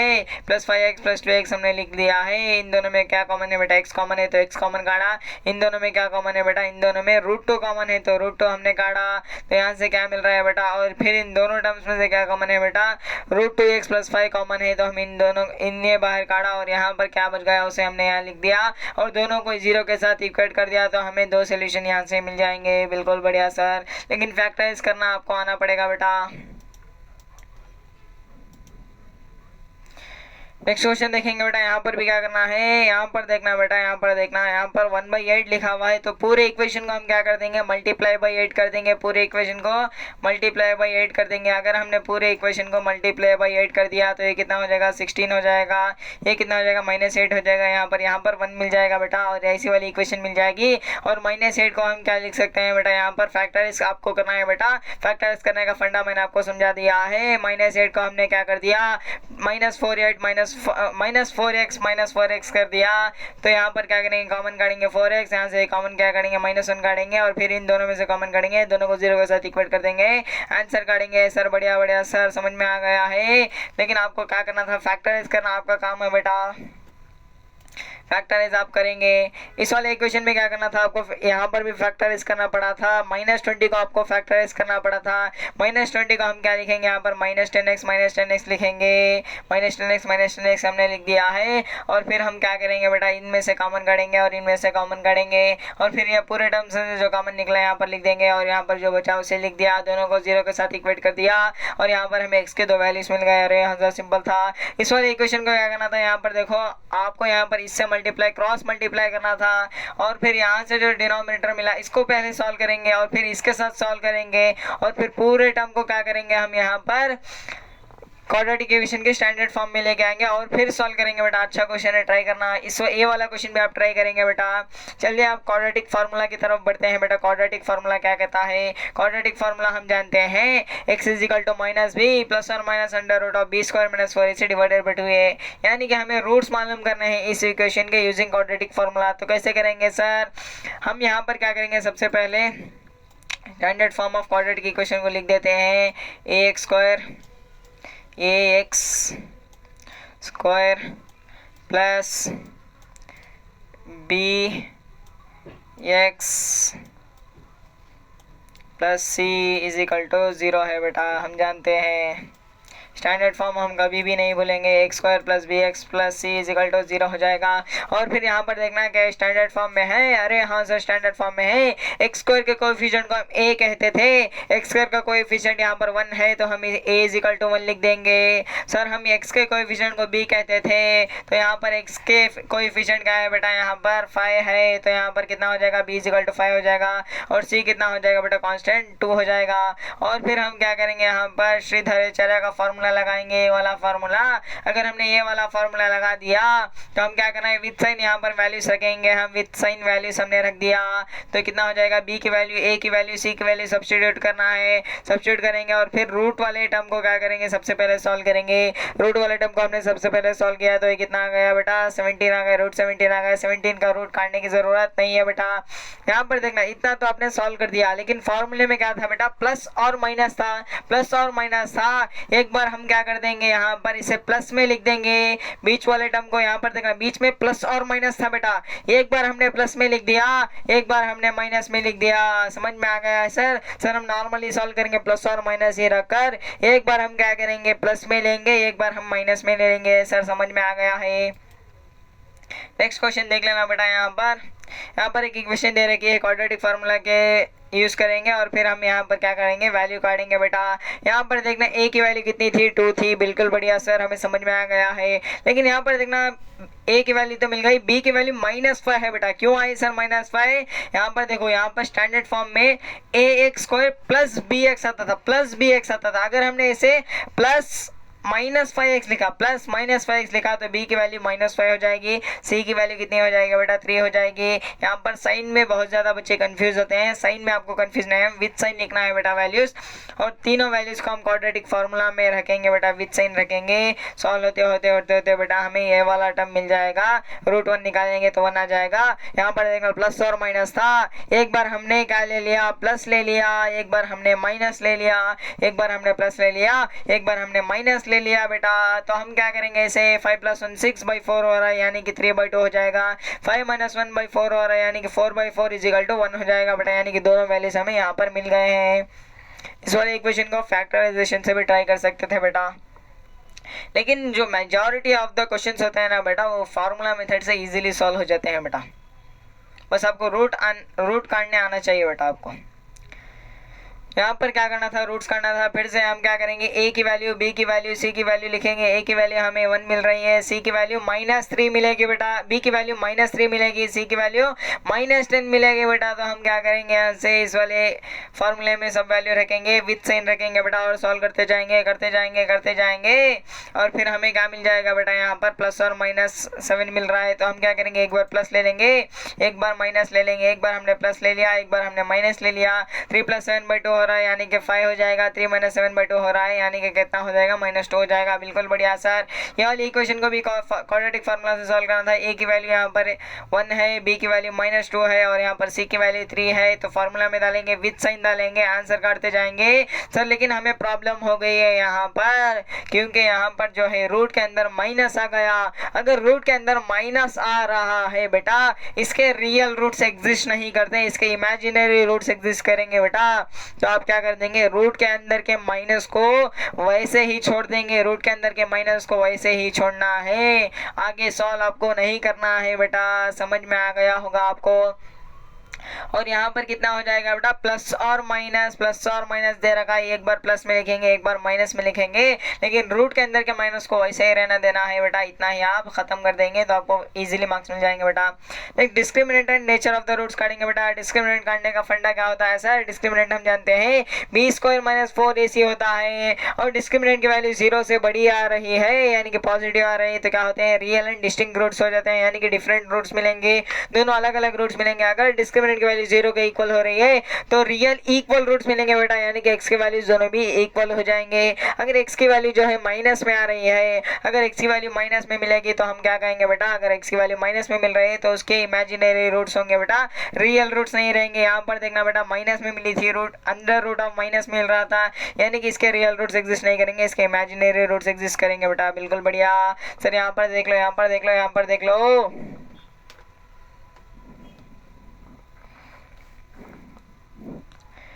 यहाँ पर देखना बेटा, यहाँ पर देखना, डिस्क्रिमिनेंट एंड रूट्स मालूम करना था। सबसे पहले एक इक्वेशन दे दी जाएगी, हमें नेचर ऑफ द रूट्स मालूम करना है यानी कि रूट्स कैसे हैं वो बताना है। तो हम क्या करेंगे, नेचर ऑफ द रूट्स के लिए सबसे पहले हम डिस्क्रिमिनेंट काटेंगे सर। डिस्क्रिमिनेंट को हम डेल्टा से भी रिप्रेजेंट करते हैं और हम किससे रिप्रेजेंट करते हैं, कैपिटल डी से भी रिप्रेजेंट करते हैं। और यहाँ पर ए की वैल्यू 4 हो जाएगी, बी की वैल्यू -4 हो जाएगी और सी की वैल्यू 1 हो जाएगी। b² - 4ac में हम वैल्यूज डालेंगे तो हमें कितनी मिल रही है, वैल्यू 0 मिल जाएगी बेटा, यानी कि डिस्क्रिमिनेंट की वैल्यू 0 है। तो हम क्या कहेंगे, रियल एंड इक्वल रूट्स होंगे बेटा, यानी कि दोनों के दोनों रूट्स क्या हो जाएंगे, इक्वल हो जाएंगे। चाहे तो अब इस फार्मूला मेथड से भी इस इक्वेशन को सॉल्व कर देख लेना, दोनों के दोनों रूट्स कितने हो जाएंगे, इक्वल हो जाएंगे बेटा। अरे सर समझ में आ गया है। और यहाँ पर देखना बेटा, डिस्क्रिमिनेंट की वैल्यू हमें मालूम करनी है और नेचर ऑफ द रूट्स लिखेंगे। कैसे करेंगे सर, सबसे पहले डिस्क्रिमिनेंट मालूम करेंगे। डिस्क्रिमिनेंट की वैल्यू होती है माइनस, यहाँ पर कितनी होती है बेटा, b² - 4ac होती है और a की वैल्यू कितनी हो रही है, 2 हो रही है और यहाँ पर b की वैल्यू -5 हो रही है, c की वैल्यू -1 हो रही है बेटा। स्टैंडर्ड फॉर्म है तो तभी करना बेटा, ये वाली चीज़ स्टैंडर्ड फॉर्म में नहीं है तो सबसे पहले स्टैंडर्ड फॉर्म में कन्वर्ट कर लेना और फिर ये करेंगे बेटा। डिस्क्रिमिनेंट की वैल्यू क्या होती है, b² - 4ac होती है। यहाँ पर हम वैल्यूज डालेंगे, वैल्यूज डालने पर हमें क्या मिल रही है, 33 मिल रही है यानी कि 0 से बड़ी वैल्यू है यानी कि पॉजिटिव वैल्यू है। अगर हमें पॉजिटिव वैल्यू मिल रही है, 0 से बड़ी वैल्यू मिल रही है तो हम क्या कहेंगे बेटा, roots are real and distinct यानी कि रियल होंगे और दोनों अलग अलग हो जाएंगे, रूट रियल एंड डिस्टिंक्ट कहेंगे। और यहाँ पर डिस्क्रिमिनेंट मालूम करना है, नेचर ऑफ द रूट्स मालूम करना है बेटा। यहाँ पर इक्वेशन दे रखी है, सबसे पहले डिस्क्रिमिनेंट मालूम करेंगे बेटा। डिस्क्रिमिनेंट की वैल्यू तो मैंने आपको काटना सिखा दिया है। डिस्क्रिमिनेंट की वैल्यू क्या आ रही है, -31 आ रही है इस वाले फर्स्ट वाले क्वेश्चन में। अगर डिस्क्रिमिनेंट की वैल्यू -31 आ रही है यानी कि 0 से छोटी है तो हम क्या लिखेंगे यहाँ पर, नो रियल रूट्स एग्जिस्ट यानी कि रियल रूट्स के नहीं रहेंगे बेटा, इमेजिनरी रूट्स रहेंगे इसके। नेक्स्ट वाला क्वेश्चन देख लेना, ABC तो आपको काटना आ गया होगा बेटा और यहाँ पर डिस्क्रिमिनेंट भी काटना आ गया होगा। डिस्क्रिमिनेंट की वैल्यू b² - 4ac होती है, वैल्यूज डालेंगे तो आंसर काटेंगे, 0 आ रही है यानी कि जो डिस्क्रिमिनेंट की वैल्यू 0 आ रही है तो हम क्या कहेंगे, इसके रियल रूट्स आ रहे हैं। अगर रियल रूट्स आ रहे हैं तो क्या कह रहा है बेटा, इफ रियल रूट्स एग्जिस्ट तो हमें मालूम करना है, फाइंड देम कह रहा है यानी कि हमें रियल रूट्स मालूम करना है। तो हम क्या करेंगे बेटा, यहाँ पर हमारा क्वाड्रेटिक फार्मूला डालेंगे। अगर आप क्वाड्रेटिक फार्मूला को ध्यान से देखेंगे बेटा, यहाँ पर देखना, क्वाड्रेटिक फार्मूला को ध्यान से देखेंगे, जो रूट के अंदर वाला टर्म था ना बेटा, यही डिस्क्रिमिनेंट है। b² - 4ac आना था बेटा, यहाँ पर टाइपिंग मिस्टेक है, यहाँ पर 4ac आना था बेटा, b² - 4ac, यहाँ पर टाइपिंग मिस्टेक है, सीधा कर लेना बेटा। तो हमारे रूट के अंदर वाले टर्म को हम डिस्क्रिमिनेंट कहते हैं। तो हम जानते हैं यहाँ पर क्या करेंगे, यहाँ पर 0 आ रही है तो हम रियल रूट्स आएंगे बेटा इसके और फिर हम क्या करेंगे, फाइंड करेंगे ऐसे डिस्क्रिमिनेंट के अंदर के वैल्यू यानी रूट के अंदर की वैल्यू को हम 0 पुट कर देंगे जो कि डिस्क्रिमिनेंट की वैल्यू है। तो हम इसे सॉल्व करेंगे तो कितनी मिल जाएगी बेटा, रूट जो होंगे हमारे 2√3/3 हो जाएगा बेटा और दोनों के दोनों सेम आएंगे बेटा क्योंकि डिस्क्रिमिनेंट की वैल्यू 0 आ रही है। तो सिंपल था। यहाँ पर देखना है, यहाँ पर देखना है, यहाँ पर देखना है क्या कह रहा है बेटा। यहाँ पर डिस्क्रिमिनेंट मालूम करना है। डिस्क्रिमिनेंट हम मालूम करेंगे कैसे, बी स्क्वायर माइनस 4ac कर देंगे तो 12 आ रही है, यानी कि 0 से बड़ी है, यानी कि यहाँ पर रियल एंड डिस्टिंक्ट आएंगे बेटा, यानी रियल रूट्स आ रहे हैं और डिफरेंट रूट्स आएंगे। और यहाँ पर डिस्क्रिमिनेंट की वैल्यू कितनी है बेटा, 12 है, यानी कि बी स्क्वायर माइनस 4ac जो है हमारा 12 हो जाएगा, यानी डिस्क्रिमिनेंट की वैल्यू 12 है। तो हम क्या करेंगे, यहाँ पर डायरेक्ट 12 पुट कर देंगे। प्लस और माइनस है बेटा, एक बार प्लस में लिखेंगे, एक बार माइनस में लिखेंगे बेटा, सॉल्व कर लेंगे। नेक्स्ट अननोन को कैसे मालूम करना है बेटा। अननोन को मालूम करने का तरीका यही होता है कि यहाँ पर देखो क्या दे रखा है, यहाँ पर हमें k की वैल्यू मालूम करनी है और इनके क्या है बेटा, रियल रूट्स एग्जिस्ट कर रहे हैं। रियल रूट्स का मतलब क्या होता है, डिस्क्रिमिनेंट की वैल्यू 0 है। 2 इक्वल रूट्स दे रखा है बेटा, 2 इक्वल एंड रियल रूट्स कहेंगे हम। इक्वल रूट्स है मतलब डिस्क्रिमिनेंट की वैल्यू कितनी है, 0 है। इक्वल रूट्स का मतलब डिस्क्रिमिनेंट की वैल्यू 0 है। तो हम क्या लिखेंगे, इस वाले इक्वेशन में ए बी सी लिख देंगे। ए बी सी लिख देंगे, जो बी है हमारा यहाँ पर k हो जाएगा। और फिर हम क्या कर रहे हैं, यहाँ पर डिस्क्रिमिनेंट की वैल्यू 0 है हमें जानते हैं, तो हम क्या करेंगे, discriminant B square minus 4ac दे रखा है, तो हम क्या करेंगे, यहाँ पर b की वैल्यू, a की वैल्यू, c की वैल्यू डालेंगे तो सॉल्व करेंगे, k स्क्वायर माइनस 24 आ जाएगा। इसकी वैल्यू 0 के इक्वल दे रखी है, तो हम क्या करेंगे, k स्क्वायर माइनस 24 को 0 के साथ इक्वल कर देंगे, माइनस 24 उधर चले जाए तो प्लस 24 हो जाएगा। और यहाँ पर स्क्वायर देखना बेटा, स्क्वायर कभी भी साइड चेंज करता है तो यहाँ पर प्लस और माइनस रूट आता है बेटा, प्लस और माइनस रूट आता है। प्लस और माइनस रूट आ गया तो कितना हो गया, प्लस और माइनस अंडर रूट ऑफ 24 हो गया। 24 को हम क्या लिख सकते हैं बेटा, 4 × 6 लिख सकते हैं। 4 का अंडर रूट निकल के आ जाएगा 2 और फिर 6 वैसे ही रह जाएगा बेटा, यानी कि प्लस और माइनस 2√2 हो गया। एक बार k की वैल्यू प्लस में लिखेंगे, एक बार माइनस में लिख देंगे तो भी काम बन जाएगा। और फिर यहाँ पर क्या है, k की वैल्यू बतानी थी हमें, तो सबसे पहले क्या करेंगे, इसे अंदर मल्टीप्लाई कर लेंगे बेटा स्टैंडर्ड फॉर्म में कन्वर्ट करने के लिए। अगर हमने अंदर मल्टीप्लाई कर लिया है तो स्टैंडर्ड फॉर्म ऐसे मिल जाएगी हमें, जहाँ पर a की वैल्यू क्या है बेटा, k है, b की वैल्यू -2k है और यहाँ पर c की वैल्यू कितनी है, 6 है बेटा। और फिर हम क्या करेंगे, डिस्क्रिमिनेंट की वैल्यू 0 कह रखा है, कहाँ कह रहा है बेटा, यहाँ पर इक्वल रूट्स है इसलिए 0 हो जाएगा डिस्क्रिमिनेंट की वैल्यू। अगर डिस्क्रिमिनेंट की वैल्यू 0 हो रही है तो हो सर हम क्या करेंगे, हम करेंगे बेटा यहाँ पर a b c की वैल्यू सब्स्टिट्यूट करेंगे, इसे सॉल्व करेंगे। ये कितना आ रहा है बेटा, ये आ रहा है हमारा 4k स्क्वायर माइनस 24 आ रहा है, यानी कि हम इसे 0 के साथ इक्वेट कर देंगे तो ये कितना हो जाएगा बेटा। इसमें से हम क्या कॉमन ले सकते हैं, 4k कॉमन ले सकते हैं। 4k हमने कॉमन लिया और फिर क्या कर दिया, इसे इधर भेज दिया बेटा। अगर ये मल्टीप्लाई में था तो इधर आ गए तो डिवाइड हो जाएगा। 0/4k कितना होता है, 0 के इक्वल होता है बेटा। और फिर यहाँ पर देख लेना, यहाँ पर आप क्या कर सकते हो, 2 वैल्यूज आएंगे ना k के, तो आप एक काम कर लेना बेटा, 0 के उधर मत भेजना बेटा क्योंकि गलत हो जाएगा बेटा। यहाँ पर देखना k के 2 वैल्यूज मिलेंगे, हमें स्क्वायर आ रहा है मतलब कि क्वाड्रेटिक इक्वेशन है, 2 वैल्यूज मिलेंगे बेटा, दोनों वैल्यूज हमें मालूम करना है। तो हम क्या करेंगे बेटा, k की वैल्यू मालूम करने के लिए, k की वैल्यू मालूम करने के लिए ध्यान से सुन बेटा, यहाँ पर मैंने गलत बोल दिया। यहाँ पर देख, हम नीचे नहीं भेजेंगे, हम क्या करेंगे बेटा, इक्वेट करेंगे। समझो यहाँ पर देखो x × y लिखा हुआ है, x × y लिखा हुआ है, = 0 लिखा हुआ है बेटा, = 0।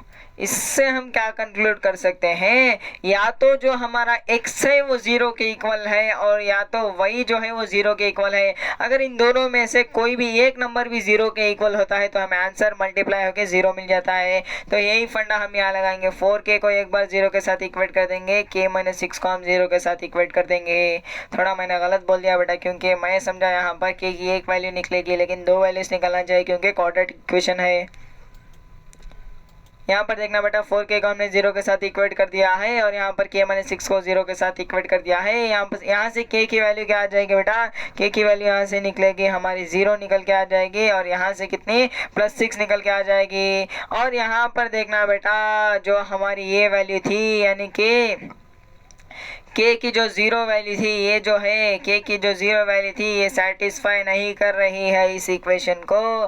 तो हम क्या मानेंगे, जो हमारी k = 6 है यही हमारी असली वैल्यू है k की। या फिर आप डायरेक्टली जो मैंने कहा है उससे भी सॉल्व कर सकते हो, लेकिन आपके बोर्ड में 100% नंबर कटेंगे बेटा, 100% नंबर कटेंगे क्योंकि आपको प्रूफ करना था वहाँ पर।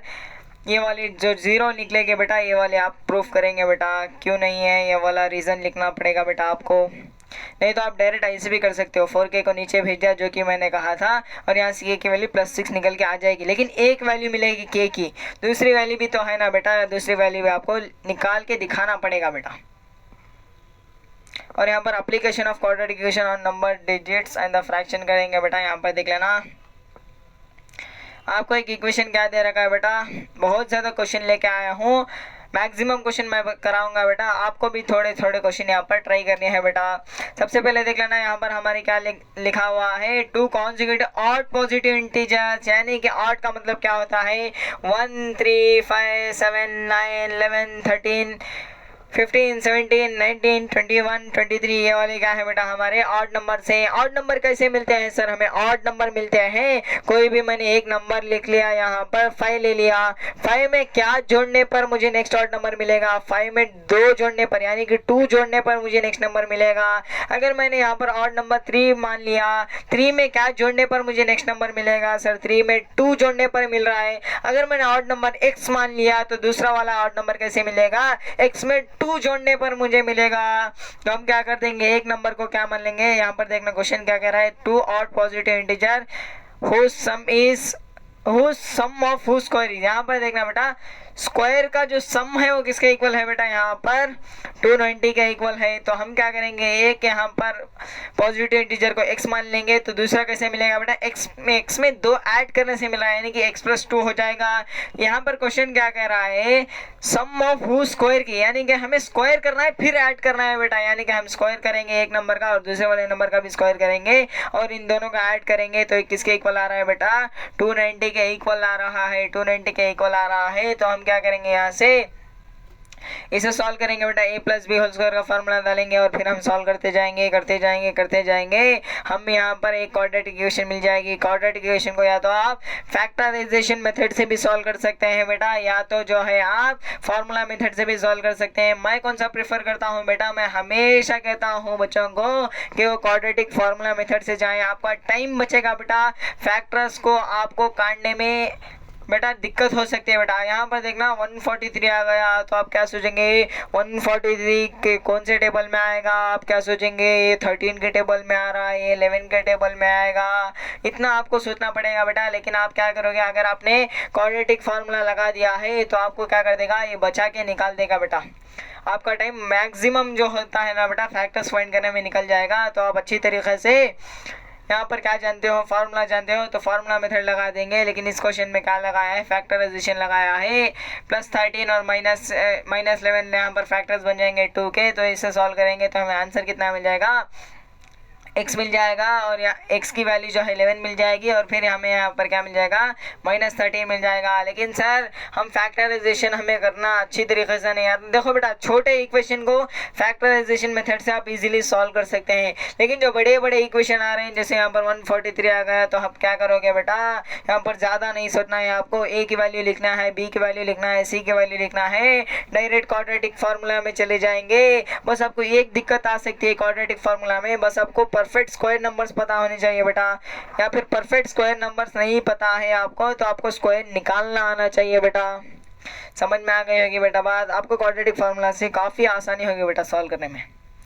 और यहाँ पर the product of 2 consecutive positive integer 306 find the integer. तो हम क्या करेंगे, हम कैसे करेंगे, यहाँ पर क्या कह रखा है बेटा, पॉजिटिव इंटीजर कह रखा है, यहाँ पर 8 कह रखा था, यहाँ पर पॉजिटिव इंटीजर कह रखा है, यानी कि x में क्या जोड़ेंगे तो नेक्स्ट पॉजिटिव इंटीजर मिल जाएगा बेटा, x में 1 जोड़ेंगे तो नेक्स्ट वाला मिल जाएगा। तो एक को x मान लेंगे, दूसरे को x + 1 मान लेंगे, दोनों का प्रोडक्ट कितना दे रखा है, 306 दे रखा है, दोनों का मल्टीप्लाई करेंगे 306 आ रहा है, इक्वेशन मिल रही है। तो हम क्या करेंगे, सॉल्व करेंगे। यहाँ पर दूसरा क्या दे रखा है बेटा, यहाँ पर दे रखा है find the 2 numbers whose sum is 27 and product is 182, यानी कि 2 नंबर्स हैं जिनका सम किसके इक्वल आ रहा है, 27 के इक्वल आ रहा है और प्रोडक्ट कितना आ रहा है बेटा, 182 आ रहा है। यानी कि हम एक नंबर को क्या मान लेंगे बेटा, हम एक नंबर को x मान लेंगे और यहाँ पर सम क्या दे रखा था बेटा, सम दे रखा था हमें 27, यानी कि x में दूसरा नंबर, यानी कि दोनों नंबर को ऐड करने पर 27 आ रहा था। एक नंबर हमारा x हो गया तो दूसरा नंबर कैसे निकलेगा, 27 में से x घटाने पर मिल जाएगा, तो यानी कितना हो जाएगा बेटा, 27 - x हो जाएगा और फिर दोनों का प्रोडक्ट कितना दे रखा था बेटा, दोनों का प्रोडक्ट दे रखा था 182 दे रखा था। तो हम क्या करेंगे, यहाँ से दोनों का प्रोडक्ट निकालेंगे और इज इक्वल टू 182 पुट कर देंगे। इसे सॉल्व करते जाएंगे। यहाँ पर एक क्वाड्रेटिक इक्वेशन मिलेगी। तो आपको क्वाड्रेटिक इक्वेशन को या तो फार्मूला मेथड से सॉल्व करना है या तो क्या करना है बेटा, फैक्टराइजेशन करना है। दोनों मेथड से आप सॉल्व कर सकते हो। आपको आंसर कितना मिल जाएगा, यहाँ से +13 और +14 मिल रहा है। और वेरीफाई कैसे करोगे बेटा, वेरीफाई करने का मेथड ये होता है, क्वेश्चन में क्या करना था आपको, यहाँ पर सेटिस्फाई करना है। क्वेश्चन क्या कर रहा था, दो नंबर्स ऐसे हैं जिनका सम किसके 27 के इक्वल है, प्रोडक्ट जो है 182 के इक्वल है। जो सम है बेटा हमारा 13 + 14 कर देंगे तो 27 आ रहा है, 13 × 14 कर देंगे तो कितना आ रहा है, 182 आ रहा है। अरे हाँ सर, बिल्कुल सही कहा आपने। यहाँ पर दो पॉजिटिव इंटीजर हमें पता करने हैं, सम ऑफ स्क्वायर इज 365, यानी कि हम क्या करेंगे, यहाँ पर एक नंबर को पॉजिटिव इंटीजर कह रहा था, एक नंबर को x मानेंगे, दूसरे नंबर को x+1 मानेंगे। यहाँ क्वेश्चन क्या कर रहा है बेटा, सम ऑफ स्क्वायर, यानी कि स्क्वायर को सम करेंगे तो कितना आ रहा है, 365 आ रहा है। हम क्या करेंगे, इसे यहाँ पर कंडीशन बनाएंगे, स्क्वायर के सम ऑफ स्क्वायर इज 365 लिखा था। तो हम क्या करेंगे, यहाँ पर सॉल्व करते जाएंगे, क्वाड्रेटिक इक्वेशन मिलेगी। अगर हमें यहाँ पर क्वाड्रेटिक इक्वेशन मिल गई है तो हम इसे क्या करेंगे, सॉल्व करेंगे बेटा। सॉल्व करने पर हमें आंसर मिल जाएगा 13 14 मिल जाएगा बेटा। बिल्कुल सही कहा आपने, समझ में आ गया होगा बेटा, क्वेश्चन इजी था। नेक्स्ट यहाँ पर देख लेना बेटा, एक न्यूमरेटर था। यहाँ पर देखना, फ्रैक्शन में जो ऊपर वाला पार्ट होता है न्यूमरेटर होता है, नीचे वाला पार्ट जो होता है डिनोमिनेटर होता है। The numerator of the fraction is 3 less than the denominator if the 2 is added to both numerator and denominator then the sum of a new fraction and the original fraction is 29/20। Find the original fraction, यानी कि हमें क्या कह रखा है बेटा, जो हमारा न्यूमरेटर था, या फिर मैं ऐसे कह लूँ बेटा, जो हमारा डिनोमिनेटर था ना बेटा, न्यूमरेटर में 3 ऐड करने से मिल रहा था। यानी कि हम ऐसा कह सकते हैं कि सर जो हमारा न्यूमरेटर था, डिनोमिनेटर में से -3 करेंगे तो मिलेगा। जो हमारा न्यूमरेटर था बेटा, डिनोमिनेटर में से -3 करने पर मिलेगा। अरे सर समझ में आ गया है, डिनोमिनेटर -3 कर देंगे तो न्यूमरेटर मिल जाएगा। और फिर हमने क्या कर दिया, उस वाले फ्रैक्शन में दोनों जगह पर क्या कर दिया, दोनों जगह पर ऐड कर दिया +2, यानी कि न्यूमरेटर में हमने +2 ऐड कर दिया, डिनोमिनेटर में भी +2 ऐड कर दिया, तो हमें नया फ्रैक्शन मिल जाएगा। और जो नया फ्रैक्शन मिलेगा और जो हमारा पहले वाला फ्रैक्शन था, दोनों को ऐड करेंगे तो कितना मिल रहा है बेटा, दोनों को ऐड करेंगे तो 29/20 मिल रहा है। तो हमें ओरिजिनल फ्रैक्शन मालूम करना है, यानी कि हम यहाँ पर डिनोमिनेटर को x मान रहे हैं, तो न्यूमरेटर कितना हो जाएगा बेटा, x - 3 हो जाएगा। क्योंकि डिनोमिनेटर कैसे मिल रहा है बेटा, यहाँ पर न्यूमरेटर जो है हमारा डिनोमिनेटर में से 3 कम करने पर मिल रहा है, यानी कि -3 करने पर मिल रहा है। तो न्यूमरेटर कितना हो जाएगा, यहाँ पर x - 3 हो जाएगा और डिनोमिनेटर x हो जाएगा। ये हमारा गिवन फ्रैक्शन था।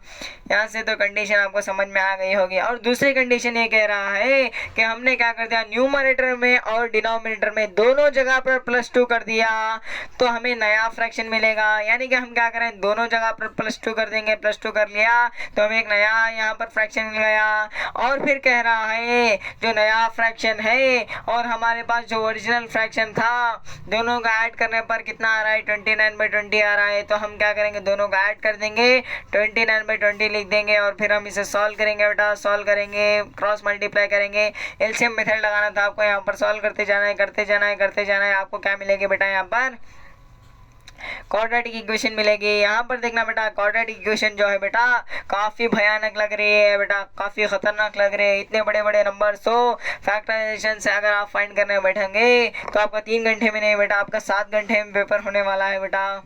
तो हम क्या करेंगे, यहाँ पर डायरेक्ट फार्मूला मेथड लगाएंगे, ए बी सी की वैल्यू लिखेंगे बेटा। और यहाँ पर हम क्या करेंगे, फार्मूला मेथड से लगाएंगे और एक जगह प्लस और माइनस आ रहा है, एक जगह प्लस लेंगे, एक बार माइनस लेंगे। और यहाँ पर देखना, एक जगह प्लस एक जगह माइनस ले लिया तो हम क्या करेंगे, हमें यहाँ पर x आ रहा है और फिर यहाँ पर -24/22 आ रहा है। तो यहाँ पर देखना बेटा, यहाँ पर इक्वेशन पे रख के देख लेना बेटा, इक्वेशन में आप यहाँ पर वैल्यू सेटिस्फाई हो रही है तो उसका सोल्यूशन होगा, नहीं हो रही है तो नहीं होगा बेटा। x की वैल्यू 10 आ गई तो डिनोमिनेटर कितना हो रहा है, हमारा 10 हो रहा है। और न्यूमरेटर कितना हो जाएगा, x में से 3 निकालने पर मिल रहा है, x में से 3 निकालने पर हमें मिल जाएगा। और ये सर सिंपल था। यहाँ पर एजेस के ऊपर सवाल आते हैं बेटा। सबसे पहला सवाल देख लेना, the sum of the reciprocal of the Rahman से 3 years ago and his age is 5 years from now, no is. यहाँ पर देखना बेटा, यहाँ पर क्या कह रहा है, हम रहमान की एज को x मानेंगे, रहमान की एज को x मानेंगे तो 3 साल पहले इसकी एज कितनी हो जाएगी, x - 3 हो जाएगी, और 5 साल बाद कितनी हो जाएगी, x + 5 हो जाएगी। और कह रहा है 3 साल पहले की एज को और 5 साल बाद की एज को हम रेसिप्रोकल करेंगे और फिर ऐड करेंगे, हम रेसिप्रोकल करेंगे और फिर ऐड करेंगे तो कितने किसके इक्वल हो रहा है, 1/3 के इक्वल हो रहा है। तो हम क्या करेंगे, रहमान की एज को x मान लिया तो 3 साल पहले कितने हो जाएगी, x - 3 हो जाएगी, और फिर यहाँ पर x + 5 हो जाएगी 5 साल बाद। तो हमें क्या करा है, the sum of the reciprocal, यानी कि रेसिप्रोकल का सम 3 साल पहले की एज और 5 साल बाद की एज को रेसिप्रोकल किया और फिर सम कर रहा है तो कितनी किसके इक्वल हो रही है, 1/3 के इक्वल हो रही है। तो हम इसे सॉल्व करते जाएंगे करते जाएंगे करते जाएंगे करते जाएंगे बेटा, करने पर हमें क्वाड्रेटिक इक्वेशन मिल जाएगी। ये वाला सॉल्विंग पार्ट आपको आना चाहिए। यहाँ पर क्वाड्रेटिक इक्वेशन मिल गई है तो हम क्या करेंगे, नेक्स्ट क्वाड्रेटिक इक्वेशन को फार्मूला मेथड से सॉल्व कर देंगे। सॉल्व करने पर हमें 2 वैल्यूज मिल रहे हैं बेटा, यहाँ पर -3 मिलेगी और +7 मिल जाएगी। यहाँ पर प्लस और माइनस लिखा हुआ था, एक जगह प्लस लेना है एक जगह माइनस लेना है बेटा। तो यहाँ पर कितनी मिल गई हमें, -7 मिल गई और यहाँ पर 3 मिल गई। क्या आपने सुना है, कभी कभार तो आपने सुना होगा कि मेरी एज जो है वो -5 है, मेरी एज जो है -10 है, -2 है, नहीं सुना होगा ना। तो एज कभी भी माइनस में नहीं हो सकती, लेंथ कभी भी माइनस में नहीं हो सकता, टाइम कभी भी माइनस में नहीं हो सकता बेटा, मास कभी भी माइनस में नहीं हो सकता। ये बात आपको पता चल गई होगी, वॉल्यूम कभी भी माइनस में नहीं हो सकता। तो हम क्या लिखेंगे, माइनस एज जो है माइनस कभी भी नहीं हो सकती। तो हमारा एक्स क्या हो जाएगा बेटा, 7 हो जाएगा। बिल्कुल बढ़िया सर, हमें समझ में आ गया है। यहाँ पर देखना बेटा, दो दोस्त जो थे बेटा, यहाँ पर देखना ए एंड बी थे। यहाँ पर एक की उम्र कितनी थी बेटा, 19 थी, और दूसरे की उम्र कितनी थी, 15 थी। और यहाँ पर कह रहा है कितने साल के बाद इन दोनों की एज का प्रोडक्ट 480 के इक्वल हो जाएगा। फिर से कह रहा हूँ, एक जो फ्रेंड था उसकी एज कितनी थी, 19 थी, दूसरा जो फ्रेंड था उसकी एज कितनी थी बेटा, 15 थी। कितने साल के बाद दोनों की एज का प्रोडक्ट 480 हो जाएगा, यानी कि हमें कितने साल पता करना है ना। यहाँ पर क्या करेंगे, कितने साल पता करने के लिए हम x मान लेंगे, let the required years be x, यानी कि हम क्या करेंगे, कितने साल बाद, यानी कि पहले वाले में कितना हो जाएगा, 19 + x हो जाएगा, और ये कितना हो जाएगा, 15 + x हो जाएगा। यानी कि दोनों के एज का प्रोडक्ट किसके इक्वल आना था, 480 के इक्वल आना था। 19 + x प्लस सॉरी बेटा 19 + x और यहाँ पर 15 + x हो जाएगा। दोनों का प्रोडक्ट किसके इक्वल आ रहा है, 480 के इक्वल आ रहा है। हम इसे मल्टीप्लाई करेंगे, सॉल्व करते जाएंगे करते जाएंगे करते जाएंगे, एक क्वाड्रेटिक इक्वेशन मिल जाएगी। क्वाड्रेटिक इक्वेशन को हम क्या करेंगे, या तो फैक्टराइजेशन मेथड से सॉल्व करेंगे या तो फार्मूला मेथड से सॉल्व करेंगे। यहाँ पर फैक्टर देखो बेटा, 39 और 5 आ रहे हैं, इतने खतरनाक आ रहे हैं। तो आप क्या करेंगे, डायरेक्ट करेंगे। डायरेक्ट कैसे करना है, फार्मूला मेथड लगाएंगे तो आपका आंसर यहाँ से मिल जाएगा बेटा। x = -39 मिल जाएगा और यहाँ पर 5 मिल जाएगा। एज जो है वो नेगेटिव नहीं हो सकती, तो हम क्या कहेंगे बेटा, +5, यानी कि 5 साल बाद इनके एज का प्रोडक्ट किसके इक्वल हो जाएगा, 480 के इक्वल हो जाएगा। काफ़ी अच्छा सवाल है बेटा, काफ़ी मैक्सिमम बच्चे इस वाले क्वेश्चन में फंसेंगे। और यहाँ पर ये वाला क्वेश्चन आप ट्राई करेंगे बेटा। यहाँ पर क्या कह रहा है बेटा, जो रोहन की मदर थी, रोहन से 26 ईयर बड़ी थी और 3 साल बाद इनके एजेस का प्रोडक्ट किसके इक्वल होगा, 360 के इक्वल हो जाएगा। तो हम क्या बनाएंगे बेटा, हम क्वाड्रेटिक इक्वेशन बना के दे देंगे, लेकिन आपको सॉल्व करना था। रोहन की एज हम x मान लेंगे तो इसकी मदर की एज कितनी हो जाएगी, x + 26 हो जाएगी। और 3 साल बाद कह रहा है, यानी कि इसकी एज कितनी हो जाएगी बेटा, x + 3 हो जाएगी। इसकी एज कितनी हो जाएगी बेटा, x + 26 + 3 हो जाएगी, यानी x + 29 हो जाएगी। तो हमने यहाँ पर लिख दिया। और दोनों का प्रोडक्ट कितना है, 3 साल बाद दोनों की एज का प्रोडक्ट जो है 360 के इक्वल है बेटा। तो हमने क्या कर दिया, प्रोडक्ट कर दिया, 360 इक्वल कर दिया। दोनों को मल्टीप्लाई कर देंगे, यहाँ से क्वाड्रेटिक इक्वेशन मिल जाएगी। हम इसे क्या करेंगे, फार्मूला मेथड से सॉल्व कर देंगे बेटा, तो आपको यहाँ पर मिल जाएगी आंसर। और यहाँ पर पूछा गया है कि ऐसा होना पॉसिबल है या नहीं। क्या सर, यहाँ पर कंडीशन पढ़ना, the sum of the ages of the 2 friends, यानी कि 2 फ्रेंड्स के एजेस का सम कितना है, 20 ईयर्स है। 4 साल के पहले क्या था, 4 साल पहले इन दोनों के एजेस का प्रोडक्ट किसके इक्वल था, 48 के इक्वल था। तो हम क्या करेंगे, दो फ्रेंड्स हैं बेटा, एक फ्रेंड्स की एज को हमने क्या मान लिया, x मान लिया, तो दूसरे फ्रेंड की एज कितनी हो जाएगी, 20 - x हो जाएगी। ये वाली कंडीशन मैं बार बार कह रहा हूँ, आपको बार बार समझाया है मैंने।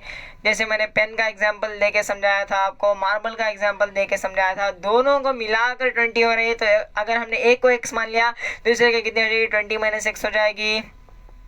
और 4 साल पहले की बात कर रहा है, यानी कि ये कितनी हो जाएगी बेटा, x - 4 हो जाएगी। ये कितनी हो जाएगी, 20 - x - 4 हो जाएगी, यानी कि x - 16 हो जाएगी। बिल्कुल बढ़िया सर। तो हम क्या करेंगे नेक्स्ट यहाँ पर, और क्या कह रहा था बेटा, प्रोडक्ट किसके इक्वल है, 4 साल पहले दोनों के एजेस का प्रोडक्ट 48 के इक्वल है। तो हम क्या करेंगे, 48 के इक्वल कर देंगे, प्रोडक्ट करेंगे 48 के साथ इक्वेट कर दिया, तो हमारी इक्वेशन यहाँ से मिल जाएगी। सॉल्व करने पर इक्वेशन मिल रही है। हमें बोलना था ऐसा पॉसिबल है या नहीं है। तो हम क्या करेंगे, नेचर ऑफ द रूट्स पता करेंगे। अगर हमें रियल रूट्स आ रहे हैं तो पॉसिबल कहेंगे, अगर हमें इमेजिनरी रूट्स यानी कि रियल रूट्स नहीं मिल रहे तो हम क्या कहेंगे बेटा, इसे पॉसिबल नहीं है कह देंगे। तो हम क्या करेंगे, नेचर पता करते थे। नेचर कैसे पता करते थे, इस तरह हम डिस्क्रिमिनेंट काटते थे। डिस्क्रिमिनेंट को काटने का मेथड क्या होता था, b² - 4ac कर देते थे। और ये 0 के इक्वल आ रहा है तो रियल रूट्स मिलते थे बेटा, और 0 से बड़ा आ रहा है तो रियल रूट्स मिलते थे, और यहाँ पर 0 से छोटा आ रहा है तो रियल रूट्स नहीं मिलते थे, यानी कि इमेजिनरी रूट्स मिल जाते थे। तो पॉसिबल नहीं होगा कंडीशन। तो हम क्या करेंगे, डिस्क्रिमिनेंट की वैल्यू काटेंगे काटेंगे काटेंगे काटेंगे, और फिर हमें -48 मिल रहा है। अगर हमें -48 मिल रहा है यानी कि 0 से छोटा है, यानी कि यहाँ पर रियल रूट्स एग्जिस्ट नहीं करेंगे, ऐसा होना पॉसिबल नहीं होगा, लिख देंगे। और कॉस्ट के ऊपर सवाल आते हैं बेटा। कॉस्ट के ऊपर यहाँ पर देखना, बड़ा बढ़िया सवाल है। एक सवाल मैं कराऊंगा, बाकी क्या आप करोगे। सानवी जो है ना बेटा, क्या करती है, कुछ बुक्स लेती है, कितने के लिए बेटा, 120 रुपीज़ के लिए। और ये यहाँ पर देखना बेटा, ये कुछ बुक्स ले रही है 120 रुपीज़ के लिए, और जो अगर ये 3 बुक ज़्यादा ले लेती है, अगर ये 3 बुक ज़्यादा ले लेंगे तो कॉस्ट कितना हो जाएगा बेटा, एक्चुअल कॉस्ट से 2 रुपीज़ लेस हो जाएगा। फिर से कहता हूँ बेटा, यहाँ पर देखना, यहाँ पर देखना बेटा, यहाँ पर देखना क्या है बेटा, क्वेश्चन क्या करा है। सानवी क्या करती है बेटा, कुछ बुक्स लेती है, 120 रुपीज़ के लिए लेती है। अगर ये 3 बुक, इसे ऑफर मिलता है बेटा, यहाँ पर देखो, अगर ये 3 बुक ज़्यादा लेंगी, अगर ये 3 बुक ज़्यादा लेंगी तो इन्हें क्या मिलेगा बेटा, 2 रुपये कम मिलेंगे, यानी 2 रुपीज़ कम में कॉस्ट हो जाएगा। अरे सर समझ में आ गया है। अगर हमने कुछ बुक्स ले लिया तो 120 रुपीज़ को हो गया, अगर वो 3 बुक ज़्यादा लेंगे तो वो 2 रुपये कम मिलेंगे बेटा, यानी कि ऑफर है बेटा।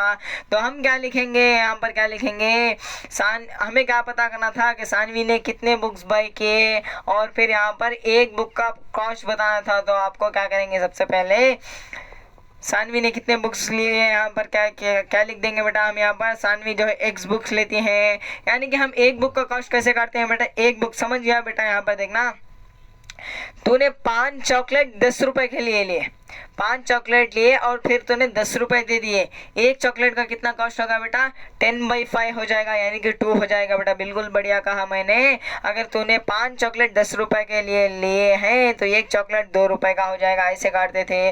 अगर इसने x बुक ले लिया तो एक बुक का कॉस्ट कैसे लिखेंगे, हम 120/x लिख देंगे, 120/x लिख देंगे। और फिर 3 बुक ज़्यादा ले रही हैं, 3 बुक ज़्यादा ले रहे हैं तो कितना हो जाएगा, x+3 हो जाएगा, यानी कि 120 डिवाइडेड बाई x+3 हो जाएगा। और फिर ये 3 बुक ज़्यादा लेती हैं तो हमें कितने रुपए बच रहे हैं, हमें बच रहे हैं यहाँ पर 2 रुपये बच रहे हैं। तो हमें क्या यहाँ पर देखना बेटा, हमें कम हो रहे हैं पैसे, क्या हो रहे हैं, हमें कम हो रहे हैं तो माइनस साइन लगेगा बेटा। अगर यहाँ पर ज़्यादा होते तो प्लस साइन लगता बेटा, ये वाली बात आप याद रखेंगे। यहाँ पर देखना, सबसे पहले कुछ बुक्स लिए तो कितना हो गया, 120/x हो गया, और फिर 3 बुक ज़्यादा ले लिए तो 120/x+3 हो गया, = 2 आ रहा है। तो माइनस करेंगे बेटा, यहाँ पर लेस हो रहे हैं तो माइनस करेंगे, और फिर इस इक्वेशन को क्या कर देंगे, हम सॉल्व करते जाएंगे यहाँ से 120 से 120 घटेगा, सॉल्व करते जाएंगे। यहाँ पर हमें इक्वेशन मिल चुका है, या तो फैक्टराइजेशन करेंगे या तो फार्मूला मेथड लगाएंगे। फार्मूला मेथड लगाने पर ईजी होता है, यहाँ पर क्या करेंगे, फार्मूला मेथड लगाएंगे, हम सॉल्व कर देंगे। तो x के वैल्यूज़ कितने मिलेंगे बेटा, x के वैल्यूज़ यहाँ पर 2 मिलेंगे, 1 हो जाएगी -15 हो जाएगी, 1 हो जाएगी 12 हो जाएगी। कॉस्ट माइनस में नहीं हो सकता, कॉस्ट माइनस में हो रहा है, क्या मतलब क्या है, यहाँ पर जो है बेटा रेंट पे है, यानी कि यहाँ पर खर्चा है, तो कितना हो जाएगा, माइनस में हो जाएगा बेटा। प्लस में आ रहा है मतलब कि एक्चुअल कॉस्ट है बेटा हमारा, यहाँ पर माइनस में माइनस नहीं लेंगे बेटा हम यहाँ पर। पॉजिटिव वाली वैल्यू ले लेंगे बेटा। एक्स की पॉजिटिव वैल्यू को हमने ले लिया, यानी कि इसने कितने बुक बाई के, 12 बुक बाई किए। कितने बुक बाई किए, 12 बुक बाई किए।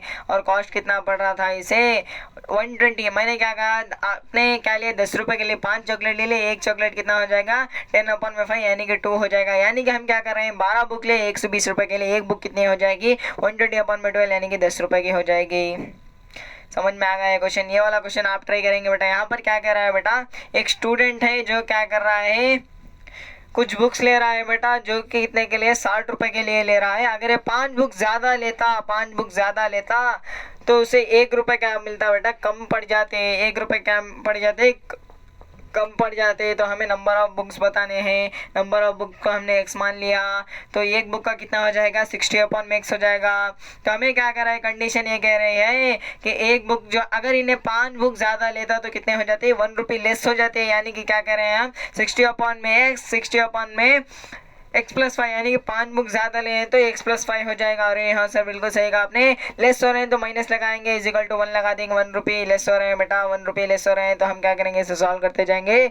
और हमें सॉल्व करने पर क्या मिल रहा है कि क्वाड्रेटिक इक्वेशन मिल रही है। हम या तो हम फैक्टराइजेशन से करेंगे या तो फार्मूला से करेंगे, दोनों से आंसर सेम मिलेगा। और हमें x की वैल्यूज़ कितनी मिल जाएंगे बेटा, -20 और +15 मिल जाएगी। माइनस वाले को हमें क्या करेंगे, इग्नोर करेंगे क्योंकि कॉस्ट है बेटा। यहाँ पर देखें x की वैल्यू कितनी हो जाएगी, +15 हो जाएगी, +15 हो जाएगी। यानी कि कितने बुक बाई किए इसने, 15 बुक्स बाई किए। और यहाँ पर ये वाला अच्छा क्वेश्चन है बेटा, आप ट्राई करेंगे इस वाले क्वेश्चन को, अच्छा क्वेश्चन है, ट्राई करना बेटा। और यहाँ पर स्पीड डिस्टेंस टाइम के ऊपर आते हैं क्वेश्चन हमारे। यहाँ पर क्या किया, कुछ अच्छे लोग आ गए हैं हमारे देश में। तो एक यहाँ पर देखना, यहाँ पर क्वेश्चन क्या कह रहा है, कुछ अच्छे लोग हैं बेटा और ये क्या कर रहे हैं, फ्यूल को बचाने के लिए, फ्यूल को बचाने के लिए और एयर पोल्यूशन को बचाने के लिए और हेल्थ को अच्छी रखने के लिए क्या कर रहे हैं, 2 पर्सन साइकिलिंग कर रहे हैं। क्या कर रहे हैं बेटा, साइकिलिंग कर रहे हैं। घर से ऑफिस जा रहे हैं, घर से ऑफिस जा रहे हैं।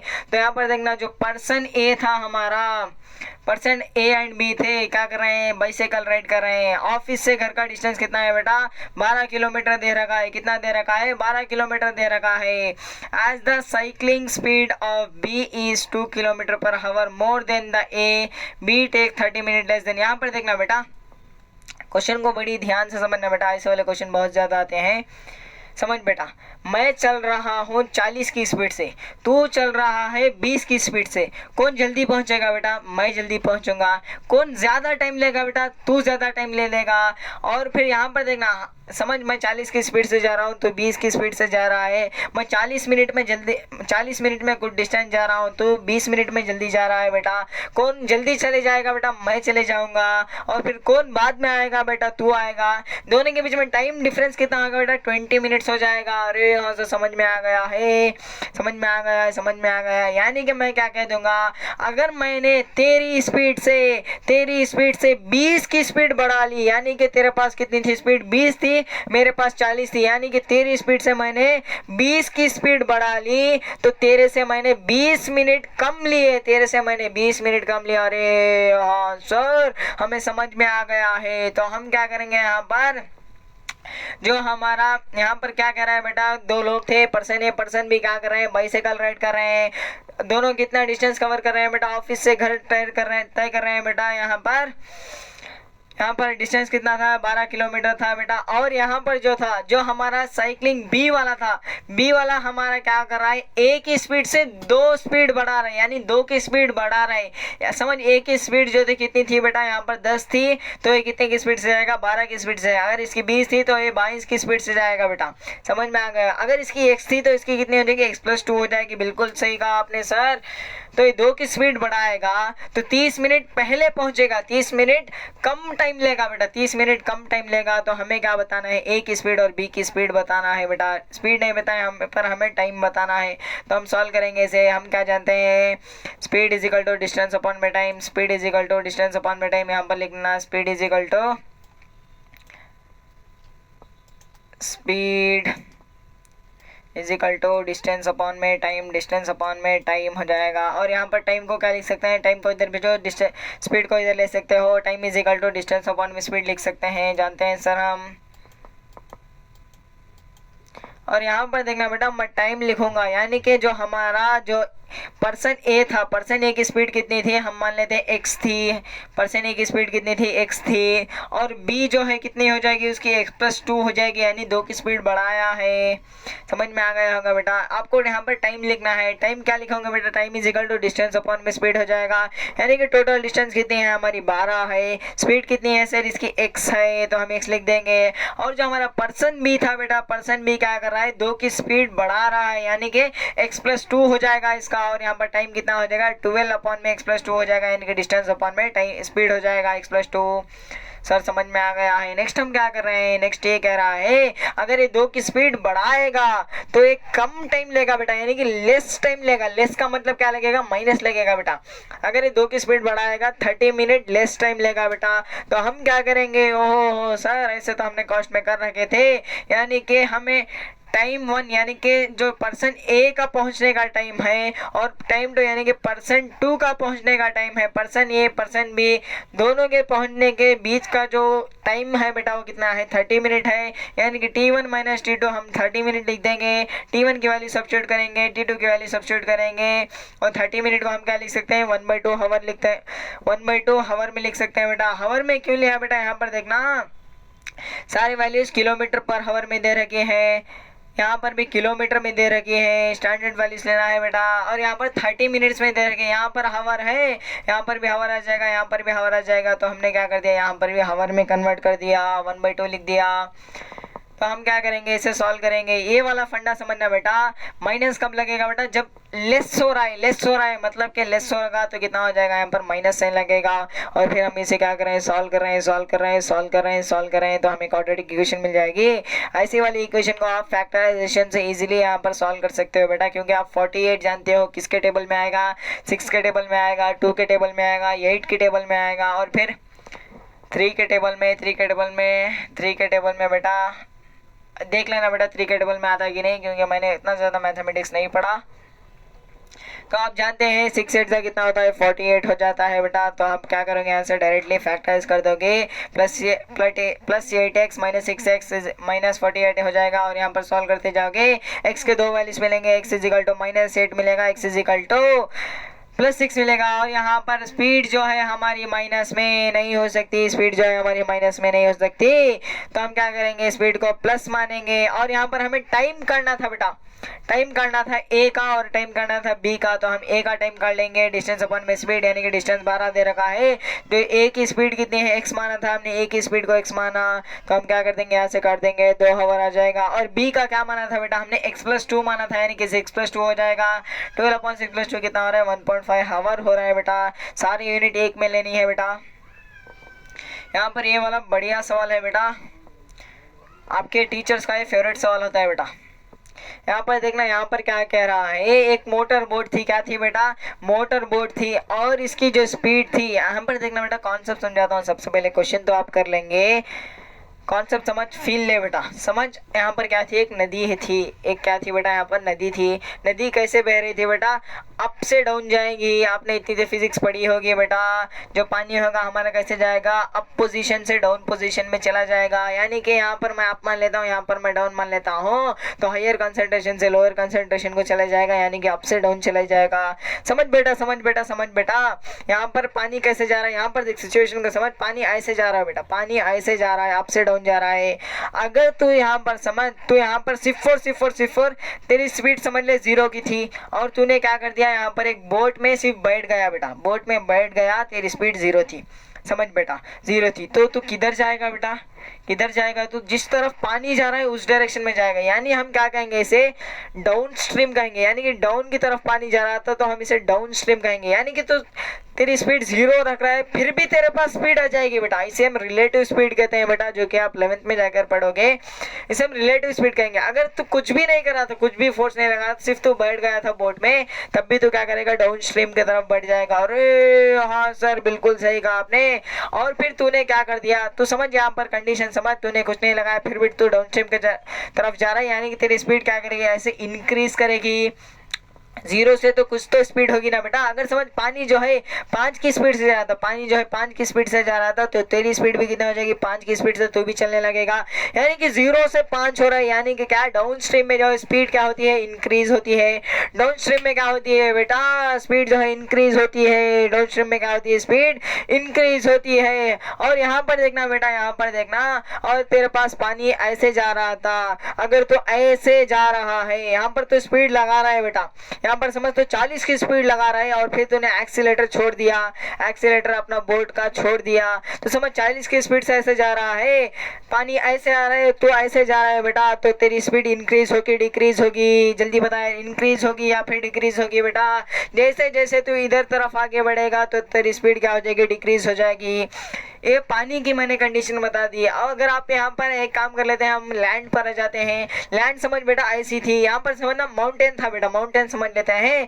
माउंटेन में तू क्या कर रहा है, अपनी तेज जो साइकिल उठाया और तू क्या कर रहा है बेटा, अप से डाउन आ रहा है, अप से डाउन आ रहा है बेटा। अप से डाउन आने पर तेरी स्पीड क्या हो जाएगी, इंक्रीज हो जाएगी। और फिर डाउन से अप जाने पर, यानी कि अपस्ट्रीम पर जाने पर, अपस्ट्रीम पर जाने पर तेरी स्पीड क्या हो जाएगी, डिक्रीज हो जाएगी।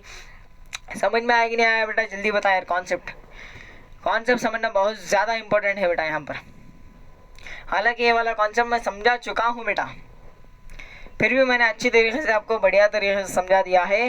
डाउन स्ट्रीम में क्या होगी बेटा, स्पीड इंक्रीज होगी, अप स्ट्रीम में यहाँ पर क्या हो जाएगी बेटा, डिक्रीज हो जाएगी। समझ में आ गया होगा।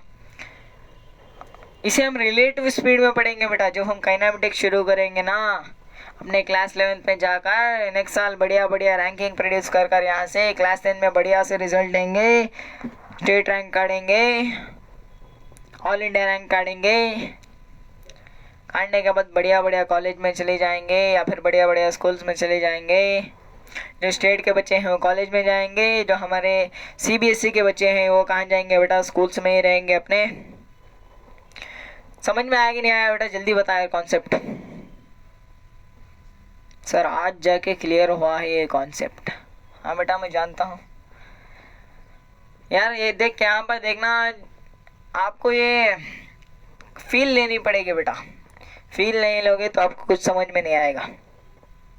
फील लेने के लिए एक काम कर बेटा, जहाँ पर भी आपके सिटी में ऐसे वाली रोड होगी ना बेटा, इंक्लाइंड रोड, यानी कि यहाँ पर डाउन से आपको अप जाना पड़ेगा, ऐसी वाली कहीं पर आपको कहीं ना कहीं तो आपको रोड मिलेगी बेटा। उस रोड में आप यहाँ पर फील ले लेना बेटा। अप से डाउन आओगे तो कुछ भी आपको नहीं करना है, सिर्फ आपको चुप बैठना है और ऑटोमेटिक चले जाएगी बेटा। लेकिन आपको डाउन से अप जानी होगी तो आपकी हालत टाइट हो जाएगी बेटा, हालत ख़राब हो जाएगी। तो यहाँ पर देख क्वेश्चन पढ़ते हैं। हमारे पास क्या थी, मोटर बोट थी जिसकी स्पीड कितनी थी बेटा, खड़े हुए पानी में, यानी कि पानी जो है फ्लो नहीं कर रहा है, यानी कि नॉर्मल पानी में कितनी थी बेटा, 18 किलोमीटर पर हावर थी। और यहाँ पर देखना, takes 1 hour more to go upstream than the time taken to return the downstream of the same position. यानी यहाँ पर क्या कह रहा है बेटा, यहाँ पर देखना 24 किलोमीटर यहाँ पर क्या करना पड़ेगा, तुझे अपस्ट्रीम जाना पड़ेगा और 24 किलोमीटर डाउनस्ट्रीम आना पड़ेगा बेटा। लेकिन जो डाउनस्ट्रीम में आने के लिए जो टाइम होगा ना बेटा, वो 1 घंटा कम हो जाएगा बेटा। क्वेश्चन समझ में आया कि नहीं? यहाँ पर देख यार, यानी कि मेरे पास जो स्पीड थी, यानी कि यहाँ पर क्या कह रहा है बेटा, ये एक्चुअल स्पीड है बेटा। स्टिल वाटर में स्पीड का मतलब क्या है, एक्चुअल स्पीड है बेटा। जो मेरी एक्चुअल स्पीड थी कितनी है बेटा, यहाँ पर 18 थी, यानी कि 18 थी तो मुझे अपस्ट्रीम 24 किलोमीटर जाने पर टाइम कुछ लगेगा और फिर मुझे डाउनस्ट्रीम यहाँ पर जाने पर कुछ टाइम लगेगा। और यहाँ पर दोनों के टाइम का डिफरेंस कितना होगा बेटा, 1 घंटा हो जाएगा, यानी कि 1 आवर हो जाएगा। समझ आया कि नहीं आया, जल्दी बता यार, समझ आया कि नहीं आया? यहाँ पर ये कह रहा है कि अगर मैं यहाँ पर, समझ यार, अपस्ट्रीम के जाने के लिए मुझे कितना लगा था, यहाँ पर समझ, मुझे लगा था 1.5 आवर लगा था। कितना लगा था बेटा अपस्ट्रीम जाने के लिए, 1.5 आवर लगा था। और फिर डाउनस्ट्रीम जाने के लिए कितना लगेगा, 1 घंटा कम लगेगा, यानी कि यहाँ पर मुझे 30 मिनट्स लगेंगे। समझ में आ गया है सर? बिल्कुल बिल्कुल, बढ़िया बढ़िया समझ में आ गया है। तो हम क्या करेंगे, अपनी यहाँ पर जो हमारी बोट की, यहाँ पर हमें क्या बताना है, बोट की स्पीड को बताना है। यहाँ पर नहीं बेटा, बोट की स्पीड को नहीं, हमें यहाँ पर स्टीम की स्पीड को बताना है, यानी यहाँ पर जो हमारे पास पानी फ्लो कर रहा है उसकी स्पीड को बताना है। तो हम क्या करेंगे, स्टीम की स्पीड को x मान लेंगे। तो जो हमारी मोटर बोट होगी बेटा वो कितनी हो जाएगी, मोटर बोट है यहाँ पर स्टिल वाटर में, यानी कि एक्चुअल स्पीड कितनी है 18 दे रखा है, डिस्टेंस 24 किलोमीटर दे रखा है।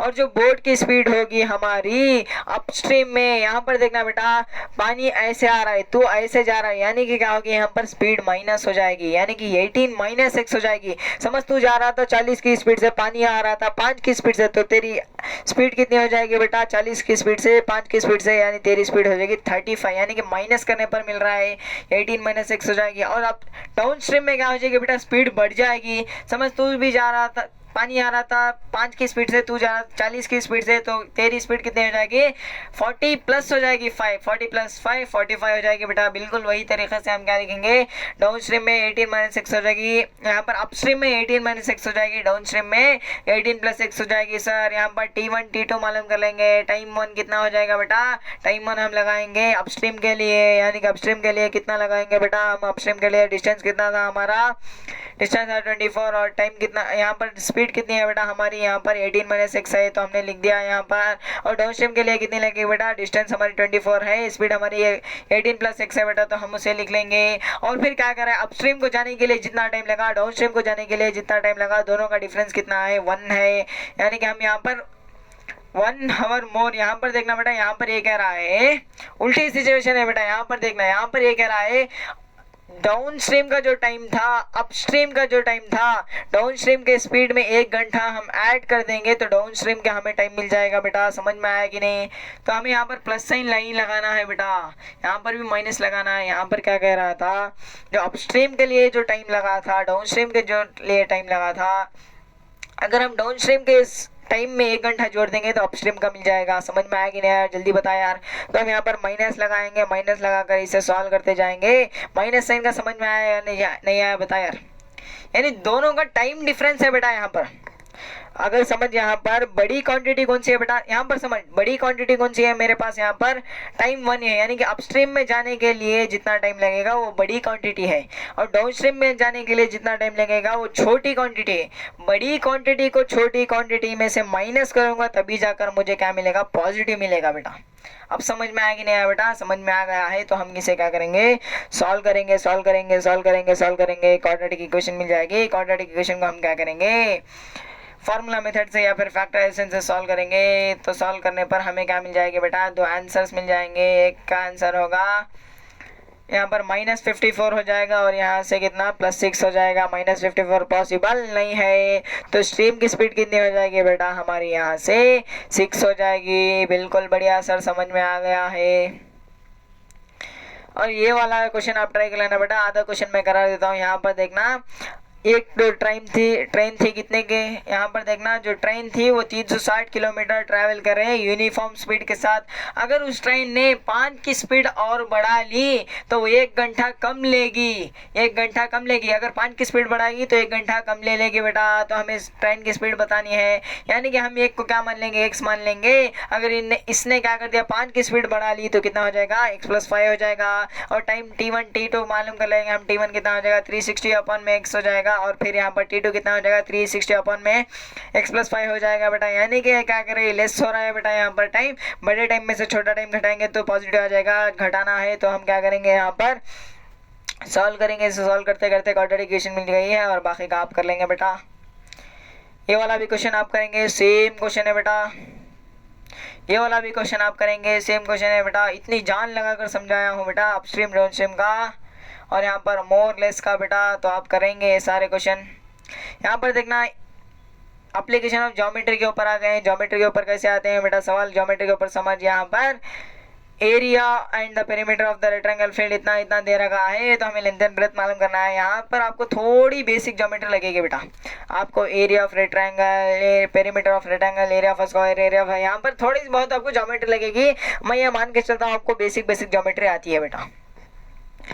तो perimeter of the rectangular field कितना दे रखा है बेटा, पेरीमीटर 32 दे रखा है, एरिया 60 दे रखा है। तो हम जानते हैं पेरीमीटर क्या होता है बेटा, अगर हमने लेंथ को x मान लिया, ब्रेथ को हमने y मान लिया, तो लेंथ इंटू ब्रेथ क्या होता है, एरिया होता है। 2l प्लस 2b क्या होता है, हमारा पेरीमीटर होता है। तो हम क्या कर रहे हैं यहाँ पर 2l प्लस 2b लिख रहे हैं, यानी कि हम क्या लिख रखे हैं यहाँ पर, लेंथ को x मान रखा है और ब्रेथ को हमने y मान रखा है। तो हम यहाँ पर क्या कर देंगे, लेंथ और ब्रेथ की वैल्यू सब्स्टिट्यूट कर देंगे, तो हमें ये वाली इक्वेशन मिल जाएगी। दोनों में से 2 कॉमन है तो 2 कॉमन काटेंगे और फिर यहाँ पर डिनोमिनेटर में भेज देंगे, तो ये कैंसिल आउट होकर कितना आ जाएगा, 16 आ जाएगा। और ये लेंथ जो होगी, लेंथ और ब्रेथ मिलाकर कितना हो रहा है बेटा, 16 हो रहा है। यानी कि हम यहाँ पर ब्रेथ को क्या लिख सकते हैं बेटा, x को उधर भेज लिया तो वही कितना हो जाएगा, 16 माइनस x हो जाएगा। अरे हाँ सर, बिल्कुल बढ़िया, समझ में आ गए। एरिया हम जानते हैं लेंथ इंटू ब्रेथ होता है, यानी कि x इंटू वाई हो जाएगा। x इंटू वाई कितना दे रखा है, 60 दे रखा है। तो हम क्या करेंगे, यहाँ से x को वैसे रखेंगे, y को क्या करेंगे, 16 माइनस x रख देंगे और फिर इन्हें सॉल्व करेंगे, मल्टीप्लाई करेंगे, अंदर सॉल्व करते जाएंगे, क्वाड्रेटिक इक्वेशन मिल जाएगी। अगर यहाँ पर क्वाड्रेटिक इक्वेशन मिल गई है तो हम क्या करेंगे, इसे सॉल्व करेंगे, या तो फैक्टराइजेशन कर सकते हैं या तो फॉर्मूला मेथड लगा देंगे। और यहाँ से देखना बेटा, यहाँ से देखना बेटा, 2 केसेस बनेंगे। अगर हमारा जो लेंथ है बेटा, लेंथ अगर 10 है तो ब्रेथ कितना निकलेगा बेटा, ब्रेथ निकलेगा हमारा यहाँ से y is equal to 16 minus x है। यहाँ पर देखना, अगर हमारा लेंथ यहाँ पर कितना है, 10 है, तो ब्रेथ निकलेगा यहाँ से 6 निकलेगा। अगर हमारा जो लेंथ है 6 है बेटा, तो ब्रेथ निकलेगा कितना, 16 माइनस 6 यानी कि 10 निकलेगा बेटा। हम यहाँ पर दोनों केसेस लिख देंगे। और फिर ये वाला भी क्वेश्चन अच्छा है बेटा, यहाँ पर देखना, यहाँ पर क्या कह रहा है, एक हमारे पास रेक्टेंगुलर फील्ड थी और यहाँ पर इसका जो डायगोनल था ना बेटा, स्मॉलर साइड से 60 ऐड करने पर मिल रहा है और इसका जो लॉन्गर साइड है बेटा, स्मॉलर साइड से 30 ऐड करने पर मिल रहा है। बढ़िया बढ़िया क्वेश्चन है बेटा, समझ आया कि नहीं, जल्दी बता यार। एक हमारे पास रेक्टेंगुलर फील्ड थी जिसका डायगोनल हमें कैसे मिलेगा, स्मॉलर साइड में से 60 ऐड करने पर मिलेगा और फिर यहाँ पर लॉन्गर साइड कैसे मिलेगा बेटा, स्मॉलर साइड में से 30 ऐड करने पर मिलेगा। हमें बतानी है स्मॉलर साइड की वैल्यू और हमें पूरे के पूरे साइड मालूम करना है, डायगोनल मालूम करना है, स्मॉलर साइड लॉन्गर साइड मालूम करना है। तो हम क्या करेंगे, डायगोनल का लेंथ कितना हो जाएगा, x प्लस 60 हो जाएगा और फिर यहाँ पर स्मॉलर साइड कितना हो जाए, स्मॉलर साइड x मान लिया तो लॉन्गर साइड कितना हो जाएगा, x प्लस 30 हो गया। बढ़िया बढ़िया सर, समझ में आ गया है। सर हम क्या करेंगे, इसे पाइथागोरस थ्योरम जानते हैं, क्या जानते हैं बेटा, पाइथागोरस थ्योरम जानते हैं। हाइपोटेन्यूज का square is equal to base का स्क्वायर प्लस हाइट का स्क्वायर या फिर परपेंडिकुलर का स्क्वायर। तो हम क्या कर देंगे, यहाँ पर लगा देंगे इसी फॉर्मूले को। तो हम यहाँ से करते करते करते करते हमें क्वाड्रेटिक इक्वेशन मिल जाएगी। हम इसे फॉर्मूला मेथड से या फिर फैक्टर से सॉल्व कर देंगे।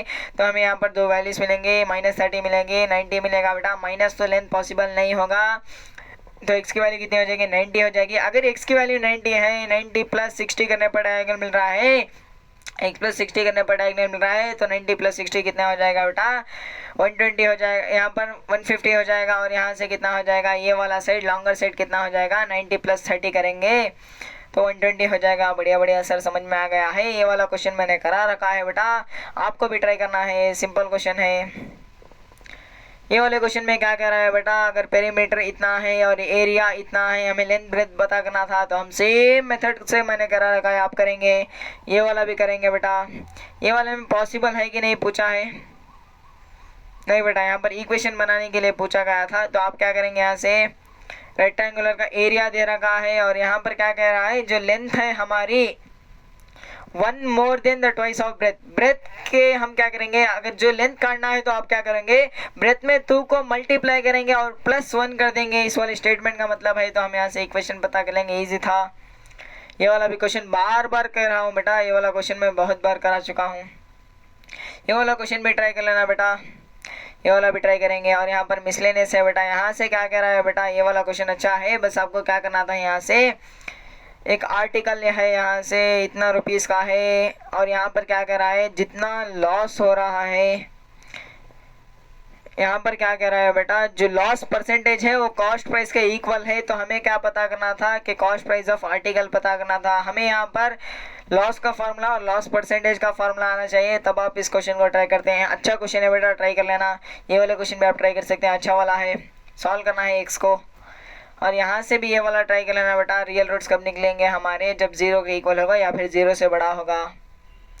और यहाँ पर वाटर ट्रैक का बहुत बहुत बहुत बहुत अच्छा क्वेश्चन है बेटा, ट्राई कर लेना इसे, काफ़ी एडवांस लेवल के कॉन्सेप्ट लगेंगे इसे, अच्छा क्वेश्चन है, ट्राई कर लेना।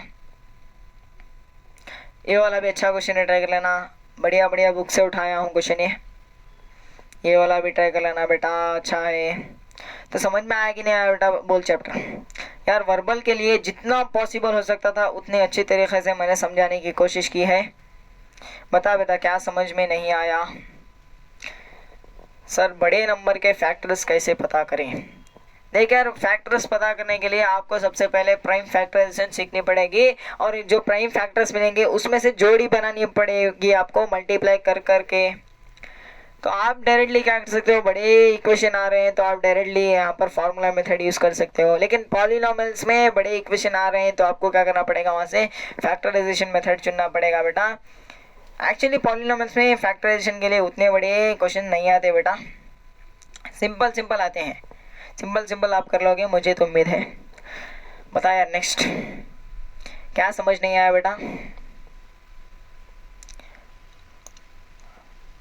यार बहुत अच्छा चैप्टर है ये वाला, अच्छे से पढ़ेंगे। मैक्सिमम बच्चों के मार्क्स जाते हैं ये वाले चैप्टर में, और एपी में जाते हैं, ट्रायंगल में जाते हैं बेटा।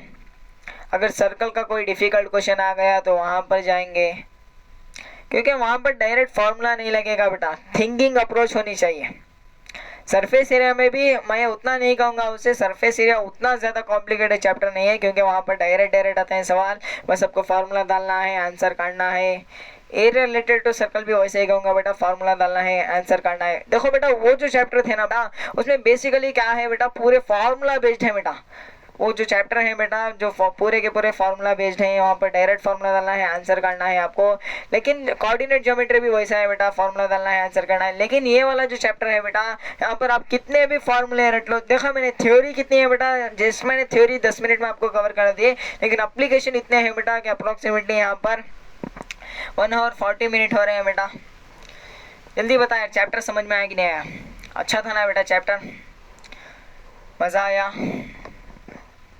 सर मैथमेटिक्स के लिए कोई बुक बता दो। नहीं बताऊंगा, नहीं बताऊंगा बेटा, जो भी है मॉड्यूल से प्रैक्टिस कर। मैं ये नहीं कह रहा हूँ कि हमारा मटेरियल ही बेस्ट है, कोई भी यहाँ पर तो मॉड्यूल उठा सकता है, कोई भी बुक उठा सकता है। सबसे इम्पोर्टेंट जो बुक होती है बेटा, प्रीवियस ईयर के क्वेश्चन की बुक उठा, सारे के सारे प्रीवियस ईयर क्वेश्चन ट्राई कर बेटा। वहाँ से तेरे मैक्सिमम क्वेश्चन जो है रिपीट होने वाले हैं प्रीवियस ईयर क्वेश्चन से। तो प्रीवियस ईयर क्वेश्चन को यार देख, प्रीवियस ईयर क्वेश्चन में आप तो करके चले गए तो आप 50% जो है बेटा मैथमेटिक्स सीख चुके हो बेटा। बाकी जो 50% होती है प्रीवियस ईयर के क्वेश्चन को वैल्यूज़ बदल बदल कर सीखनी पड़ती है, और फिर कोई थिंकिंग अप्रोच डेवलप करनी पड़ती है बेटा, इतना ही होता है।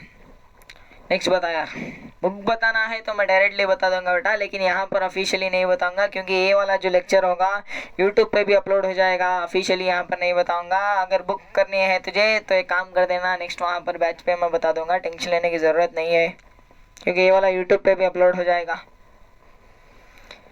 बता यार नेक्स्ट नेक्स्ट नेक्स्ट। सर आप बहुत फास्ट पढ़ाते हो। हाँ बेटा फास्ट ही पढ़ा रहा हूँ। क्यों सर, क्यों सर, क्यों सर? देख बेटा एक बात कह देता हूँ मैं, आपका जो टीचर का रोल होता है ना बेटा, सिर्फ और 20% होता है। बाकी आपके रिजल्ट में जो मेजर रोल होता है बेटा, आपकी प्रैक्टिस, आपकी मेहनत, आपकी डेडिकेशन, आपकी सेक्रीफाइस का होता है। टीचर तो सिर्फ 20% पढ़ाकर आपकी ज़िंदगी से निकल जाएगा बेटा। टीचर का काम होता है सिर्फ कॉन्सेप्ट सिखाना, उसके एप्लीकेशन सिखाना बेटा, इतना ही होता है। टीचर यहाँ पर कैलकुलेशन नहीं सिखाएगा। कैलकुलेशन आपको कहाँ पर सीखनी थी? प्राइमरी में सीखनी थी बेटा, आपको 8th 9th में सीखनी थी। यहाँ पर देख कैलकुलेशन उतनी ज़्यादा हाई लेवल नहीं है आपको। आपके यहाँ पर एग्जामिनेशन में देख लेना, उतनी हाई लेवल कैलकुलेशन नहीं आएगी, सिंपल सिंपल से आएगी बेटा, उतना तो आप कर ही लोगे। और बताओ बेटा, कोई डाउट नहीं है क्या? पूरा चैप्टर समझ में आ गया? चैप्टर में थ्योरी बहुत कम है बेटा, लेकिन एप्लीकेशन बहुत ज़्यादा है। बताया दूसरा बता। थ्योरी सिर्फ इतनी है बेटा, इतनी सी थ्योरी है, लेकिन एप्लीकेशन बहुत ज़्यादा है बेटा। और यहाँ पर बहुत ज़्यादा अच्छा दिखाने के लिए कुछ लिख रखा है, आप चाहे तो लिख सकते हैं, नहीं तो नहीं। और बता दे बेटा कैसी चल रही है पढ़ाई? सारा कुछ अच्छे से पढ़ लिया है? इतना कराया है उतना तो पढ़ लिया होगा बेटा। सर बुक बता दो, कितनी बार कह रहा हूँ बेटा, बुक मैं तुझे बता दूंगा बेटा, बुक मैं तुझे 100% बता दूंगा, अच्छी बुक ही बताऊंगा बेटा, एक नहीं 2 बुक बताऊंगा बेटा। एक को आप क्या कर सकते हो, बाई कर सकते हो, दूसरे का कहीं से चोरी से PDF उठा सकते हो, यहाँ से PDF से पढ़ लेना, वहाँ से जो ऑफलाइन जो बुक खरीद कर पढ़ लेना बेटा। दोनों पढ़ेंगे तो आपका सिलेक्शन होगा बेटा। और एक बुक मैं डायरेक्टली कह रहा हूँ, यहाँ पर प्रीवियस ईयर की बुक कह रहा हूँ बेटा, प्रीवियस ईयर की बुक यहाँ पर ख़रीद लेना। यहाँ पर नहीं मिल रही तो PDF से उठा लेना, या तो ऑफिशियली क्या कर सकते हैं, डाउनलोड कर सकते हैं PDF को, या फिर आप प्रिंट आउट करा सकते हैं बेटा। प्रीवियस ईयर को एटलीस्ट कर लेना बेटा, एक बार तो कर लेना प्रीवियस ईयर क्वेश्चन को। ये क्या होता है ना बेटा, आप क्या करते हैं, आप सोचते हैं कि हमें क्लास में इतनी एडवांस लेवल का पढ़ाया है, ये वाली क्लास नहीं बेटा, ये वाली क्लास नहीं, इतना एडवांस नहीं पढ़ाया जा रहा है यहाँ पर, जितना आपको एग्जामिनेशन के लिए ज़रूरत है उतना ही पढ़ाया जा रहा है। तो आप क्या सोचते हो, आपके स्कूल्स में या फिर कहीं दूसरी जगह कोचिंग में आपको थोड़ा और ज़्यादा एडवांस पढ़ा लेते हैं, तो आप क्या सोचते हैं बेटा, इतना एडवांस पढ़ाया जा रहा है क्लास में तो हम प्रीवियस ईयर क्यों लगाएं, प्रीवियस ईयर तो ईजी होते हैं। लेकिन ये एक बात याद रखना बेटा, टीचर का काम होता है एडवांस लेवल तक पहुँचाने का। जैसे यहाँ पर देख, ये वाला क्वेश्चन मैं दे रहा हूँ, ये काफ़ी ज़्यादा एडवांस है बेटा, ये वाला भी एडवांस है, लेकिन उतना एडवांस नहीं कहूँगा, अच्छा क्वेश्चन कहूँगा मैं से। ये वाला तो एडवांस ही होगा आपके लिए, ये वाला, क्योंकि आपने बेसिक आपको पता नहीं है मैथमेटिक्स, तो आपको ज़्यादा डिफ़िकल्टी हो सकती है।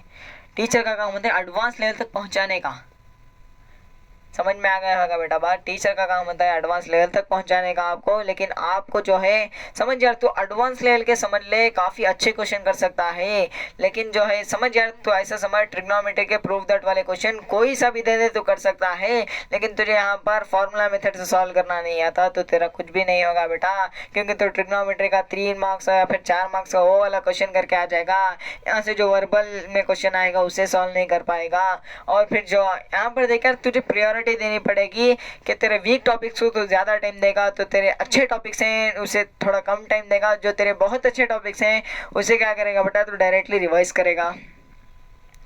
सर मेरी मैथ्स वीक है, क्या करूं, मैथ्स को स्ट्रांग कर ले, सिंपल है बेटा।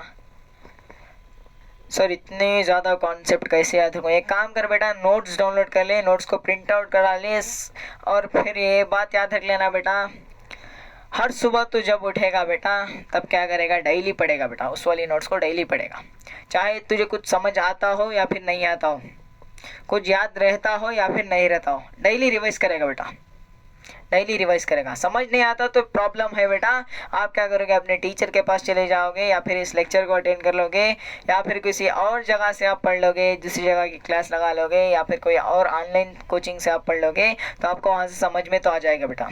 समझ में नहीं आ रहा तो प्रॉब्लम होगी बेटा, लेकिन याद नहीं रहे तो ये प्रॉब्लम नहीं है बेटा। आप क्या करो, 30 दिन डेली रिवाइज करो बेटा, कोई तो एक दिन होगा जिसमें आपको याद रह जाएगा। समझ में आ गया होगा बेटा, उम्मीद है कि आप अच्छा रिजल्ट लेके आ जाओगे।